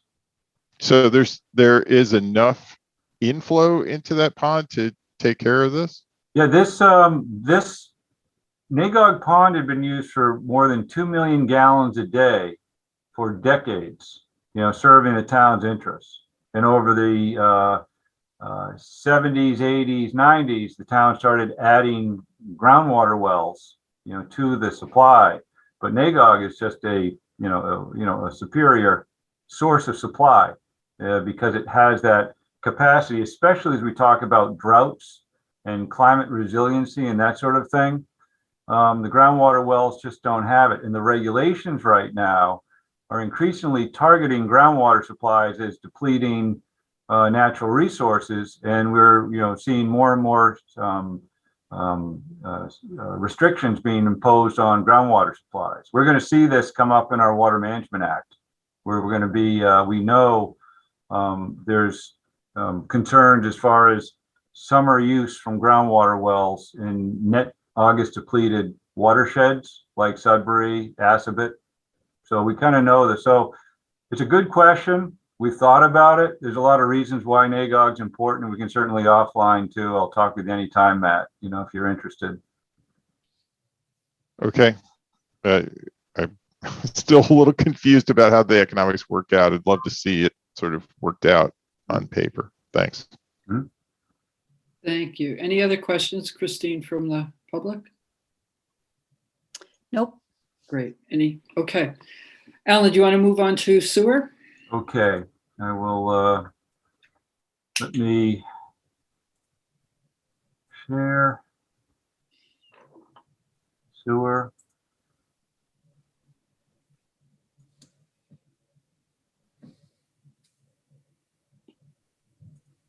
Okay. Good. Go ahead. So, interesting thing with sewer, it serves most of the downtown areas of Concord, the more densely populated areas. Again, it is a enterprise fund established back in 1976. We have about 1,900 customers that are served, about 34% of the community. We also are introducing the Sewer Improvement Fund. This is a fund that allows the town to collect fees for expansion of sewer capacity, whether it's a change in use or new use. The intent of this is we collect monies from these new users, and we set it aside to invest for expansion of plant facilities. In essence, we have a fairly good reserve that we've set aside from a lot of development. That's where we'd be drawing from in the future if we need to expand our wastewater treatment plant capacity. And we actually have sort of tentative plans to do that with an idea that, we've been near our treatment capacity for the NIPD's regulatory level for, decades. The system, again, is a little smaller. We have one advanced wastewater treatment plant. That's off of Bedford Street. It discharges to, it's out over here, and it discharges to the Concord River. We have 6 neighborhood lift stations. They're fairly small. We have 2 large pump stations. That was the Lowell and Assabet, which we've been spending over $2 million this year and into next on the complete refurbishment of those. They were, installed in the 80s, And we've just literally wrapping up a complete refurbishment of those. We have 34 miles of collection main. A lot of it's very old, a lot of clay pipe in the system, and then manholes make up sort of the assets. You can see our proposed expenditures for 22. Again, you can see where depreciation is a significant expense. The treatment plant, actually, if I go to the next slide, it gives you better distribution. We have contract management of the wastewater treatment plant. That's currently with Woodard and Curran. We're at nearing the end of a 10-year commitment with them. We're going to be putting out an RFP for services, likely another 10-year term. It's been a pretty efficient way of operating that facility. You see there's contributions to the general fund as well, significant portion to depreciation. The 10-year operating projections, we are looking at continuing to have net income. We never drop negative over the next 10 years. You can see our total revenues exceed our projected expenditures. The big issue is on our capital investments. You can see here, part of that $326,000 for the station structures is to complete and final payments from the Assabet and Lowell Road. The wastewater treatment plant, we have $225,000 for improvements in equipment. That facility was last refurbished 2007. So we are now starting to put on our radar. A lot of the equipment sort of has the end of service life of around 20 to 30 years. So we know we're going to be spending some time and resources into this. And part of the new contract we have with the service providers who do a needs assessment when they get into the facility and give us a good sense as far as what they see as our short and long-term capital improvements. We have a significant amount for wastewater planning, where we are proceeding with an integrated water resource management approach to how we want to manage all of our water supplies.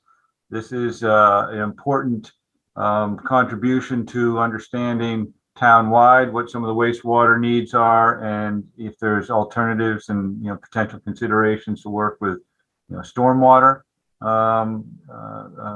management. And I infiltration is where we do the rehabilitation of our pipes that are buried. For the most part, we're looking at technology where we don't trench them and replace them like we do with water main. You do in situ sort of work where you use liners that allow you to have access to the manhole. You insert these liners, and these liners have extended life of 75 years or so, much less invasive to the neighborhood or downtown areas, and reduce the amount of water that enters into the collection system that's stormwater that then ends up getting treated at significant cost at the wastewater treatment plant, and also compromises our discharge with the permit. If we look at, again, what you'll see interesting here is because we've established a very good balance beginning, sort of reserve, we anticipate in the next year or two, we're probably going to be looking at our capital plans to accelerate in the years out for the wastewater treatment plant. That's going to be fairly significant.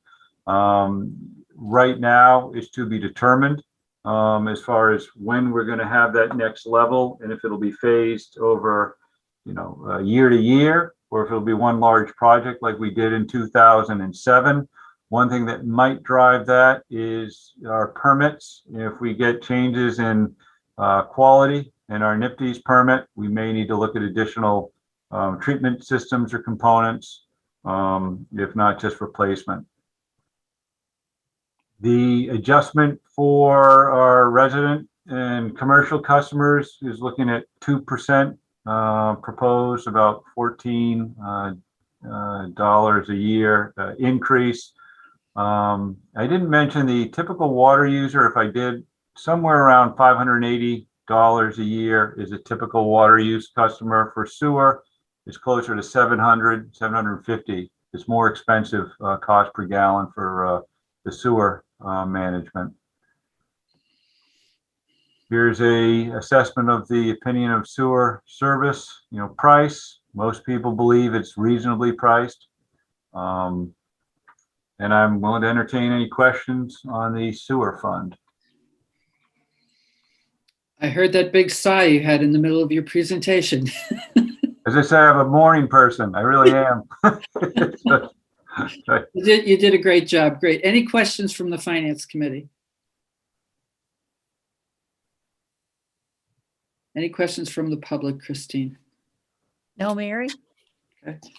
So Alan, you just did both 22 and 23. Is that correct? Yes, correct. So you are good to go. Yes, excellent. Well, thank you very much and appreciate your ear. Thank you for hanging in there with us. Okay, we are on to the last one, which is Article 25, PEG access. And I think, who's going to do that for us? I am. Erin. Hi, yes. Okay. Great. Chris, do you have the presentation? Yeah. Perfect, thank you.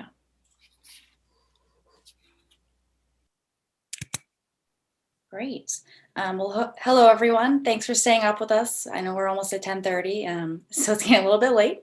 My name is Erin Stevens, and I'm the Public Information and Communications Manager for the town, and I'm also the Division Manager for Minuteman Media Network, the town's PEG station. So before you is Article 25. This article originally requested an appropriation of $500,646. However, in reviewing the actual expenses realized in FY21 and taking into account a less robust capital plan, we anticipate Article 25 requesting an appropriation of $431,108 and will be requesting that change with the moderator. Next slide. So PEG stands for Public Education and Government and is devised from a franchise agreement with Comcast Incorporated after the Cable Act of 1984 was enacted. PEG channels are not mandated by federal law, but are rather a right of towns or whomever the franchise authority may be, who can elect or not to accept a certain amount of money from the cable provider to be used for public access channels and stations given to them by the cable companies. Concord chose to exercise their option to have PEG for many years, and the town took over this operation as a town department in October of 2018. Next slide. As with all departments within the town manager serves as the appointing authority. The deputy town manager serves as the department head, providing budgetary oversight and supervision of division managers. And the Concord's Public Information and Communications Manager is MMN's primary division manager, serving as the executive director and overseeing the daily operations and support staff. Next slide. Goals for this upcoming fiscal year surround the ideas of increased participation, community involvement, and broadcasting capabilities. Long-term, we want to ensure that we are being fiscally responsible and seek to build our fund balance up such that we would be able to cover any large-scale renovations, community needs, or capital improvements. Next slide. Our operating revenue for fiscal year 22 are projected to total about $411,522. This amount includes the projected revenues from Comcast, which equate to $315,470. This is a conservative projecting, which has a 5% decrease in projected revenue compared to FY21.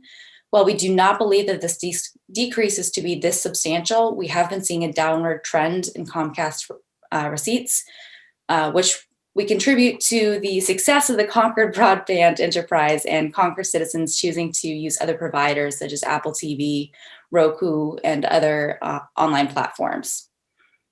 New last year, we will have additional revenue transferred into the PEG from the town's broadband and telecom division. We've referred to this as a PILOF, or payment in lieu of franchise. The amount used to calculate this total is set at 1.5% of all broadband revenues, collected from the previous fiscal year with a maximum contribution of $60,000. For calendar year 2021, the broadband revenue total is projected at 1.426 million. This sets the pile off at 21,391. And I will be handing it over to Kate Hodges.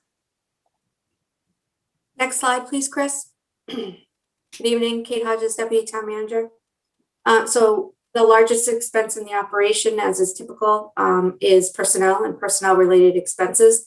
This amount is equal to $299,332 for fiscal year 22 and includes the positions of station manager, media technician, and lead producer.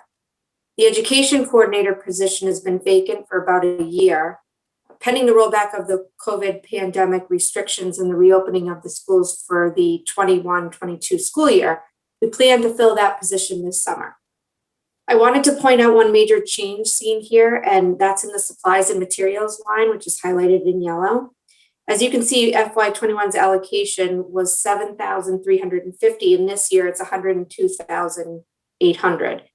We are not purchasing over $100,000 in additional supplies, but rather this amount represents two things.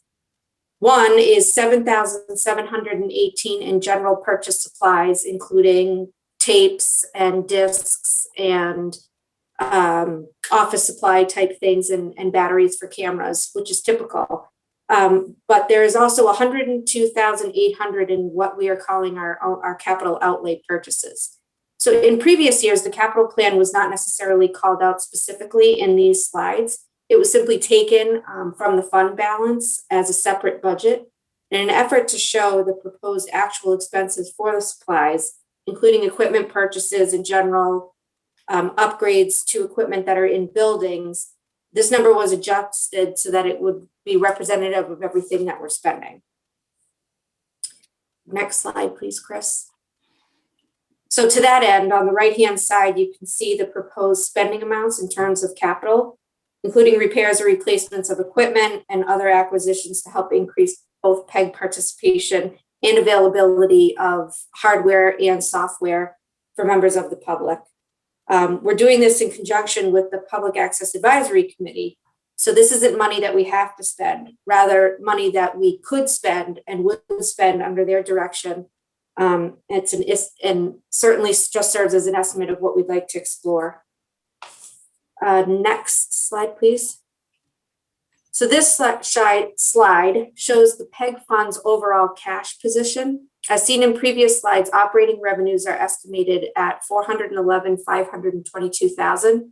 So in expenses, including $102,800 in capital, equals $431,108. If capital were to be backed out of that, the operating expenses would equal $328,308. I thought it was important to define this because both of these numbers appear in the budget book, and it can be sometimes challenging when people see two separate sets of numbers as a net.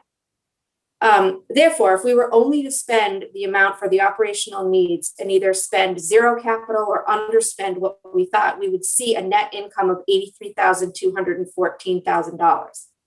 However, if the total capital amount of $102,800 were to be fully realized, we'd have a loss of $19,586. Now, loss has a very negative connotation, and I want to be clear. The capital expenses are the very reason that that fund balance is created, and spending those monies within that fund is wholly appropriate and is actually specifically called out in our franchise agreement. So despite the fact that this shows a loss, it's actually a very good financial position that PEG is in, given that we only plan to use a maximum of 1.2% of the fund balance, or approximately $19,500 of the $1.58 million available. Next slide, please. This depicts a truncated version of the final table that's seen in the enterprise book for PEG. Essentially, coming into the new fiscal year, PEG's balance is projected at approximately $1.49 million. Projected revenues for FY22 minus the operational and full capital expenses leave PEG with a fund balance of approximately $1.48 million. Next slide, please. This is just the regurgitation of the article, and Aaron and I are here to answer any questions you have. Any questions? Actually, I have a question. It's really not for Aaron or Kate. I think this is a question for Carrie. Carrie, this came up earlier when we were talking with David Wood about charges to these enterprise funds for services from the town. And I'm wondering, when is the last time that they were looked at to see if they were, up to date and if they were fully loaded costs? And when do you anticipate doing that again? Sure. We actually started a review of that prior to starting the fiscal 22 budget process. I think I may have mentioned this to you before. In going back through our records, we really couldn't identify which fiscal year was the last time there was a comprehensive review of the charges. So we felt that it was time to do that. And we thought prior to the start of the fiscal 22 budget would be a good time. What we found is that worked for some of the departments, and other departments really had their hands full with COVID related activities. So we didn't get as far in that project as we had hoped. So we will pick it up again in earnest after town meeting and hope to complete something prior to starting the fiscal 23 budget. But we'd like to get to a point where we're using standard formulas that are applied across the funds and preparing a document that we get the fund managers to sign off on in advance of the budget process, so that there's a clear understanding of what's being charged, why it's being charged, and what an appeal process might look like. And in the case of a fund not being able to support those charges, like with BD, we'd still like to be able to document what they would be, so that there's a clear understanding of what subsidy might be provided, if any. Thank you. I also just wanted to add, and Carrie can chime in if I'm wrong here, but when the town determined that it was not going to renew the contract with CCTV and take this on as an entity, we chose to have this as a special revenue account instead of an enterprise. And so there's probably more discussion that needs to be surrounding that, because right now we're not necessarily taking into account both the general fund appropriation or depreciation costs. The reason for that is because the Comcast money, although it isn't depleting hugely, is still fleeting, and we suspect that this isn't going to last. And so I think the idea of having it be an enterprise account might put us in a position that BD is currently in 10, 15 years down the road. And I think we want to try to avoid that as much as possible. But I think that that's a discussion that needs to happen, certainly at the PAC meetings, and then probably, brought to the town manager. Thank you. Parashar? So that's an interesting segue to my question. I was kind of curious. I saw the decline in Comcast, and if the municipal light plant has their way, they'd want to drive Comcast entirely out of town.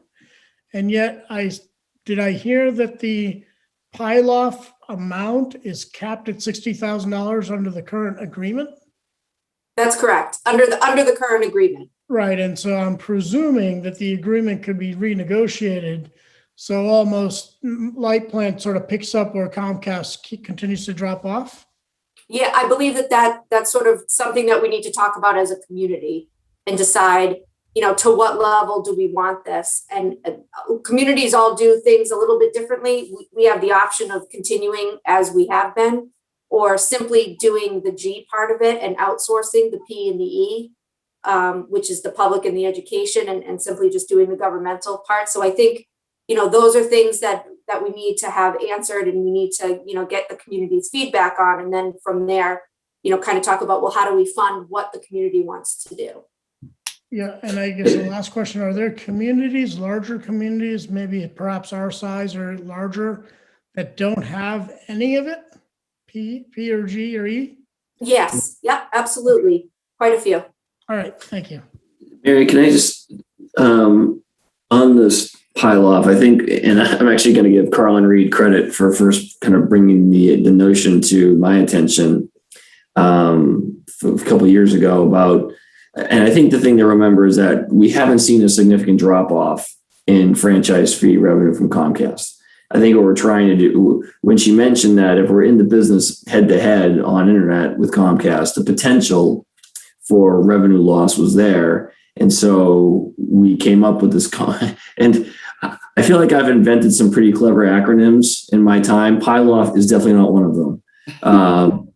Because it's really franchise fee, and it just sounds, it's just a strange sounding word. But we said, you know, hey, look, this is something that we need to keep an eye on. Let's start small so we don't impact broadband revenue too significantly, because we definitely don't want services to drop off for PEG, for Minuteman Media Network. And so that was the genesis of this was, yeah, this is something that could be happening in the future. Let's bake it into our business model now. And that's why it's a relatively small amount.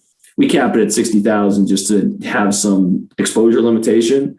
But if we are successful putting Comcast out of business in Concord, which I think is pretty aspirational, we could certainly, the priority isn't collecting the revenue from CMLP. The priority is sustaining services at Minuteman Media Network. And so the pile off really is a derivative number of offsetting loss of franchise fee.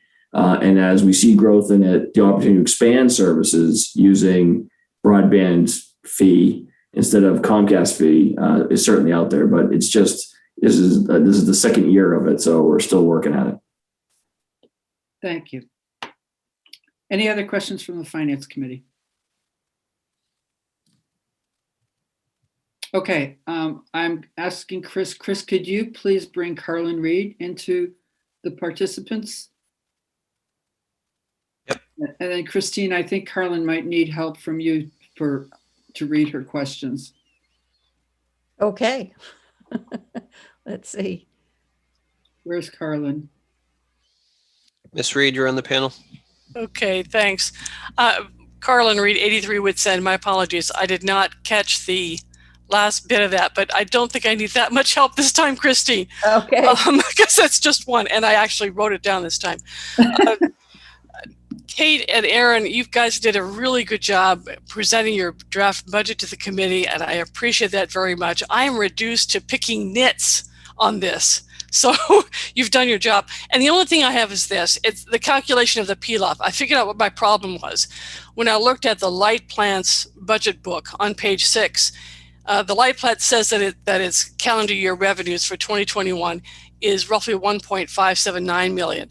But in your PEG fund budget, the number you have is 1.426. So pick one and please stick with it. I prefer you pick the larger because it means another $2,000 for the PEG fund. That's it. There are different, just by your own explanation, if you would walk through that, you can see that there are different periods of time, and therein lies the issue. Okay, explain, because the way that it looks like the wording. Calendar year versus fiscal. Well, right, so they're projections based on calendar year versus fiscal, and so there's a difference there. So the of a few months. Yeah, so the 1.4 is the correct figure is what you're It saying. is going to be, yeah, the lower number is the correct one, despite the fact that I would love it to be the higher one. Great, okay. Well, work on it next year. Sure thing. The last thing is that I have is I understand that you folks purchased an electric vehicle. Mm-hmm. How's that running? So the electric vehicle runs great. I've never driven it, so I couldn't say. Okay. Sounds like a good use of the PEG funds. That's it. Thank you, folks. Thank you very much. Thank you, Carlin. In the history of car ownership, has a car like never not broken down after somebody asked you how it was running? So, Carlin, I swear, if it happens, you're responsible. Okay, fine. Okay. Any other questions from the public? I see none. Any questions from the Finance Committee? Kate and Aaron, thank you very much. Thank you. Thank you.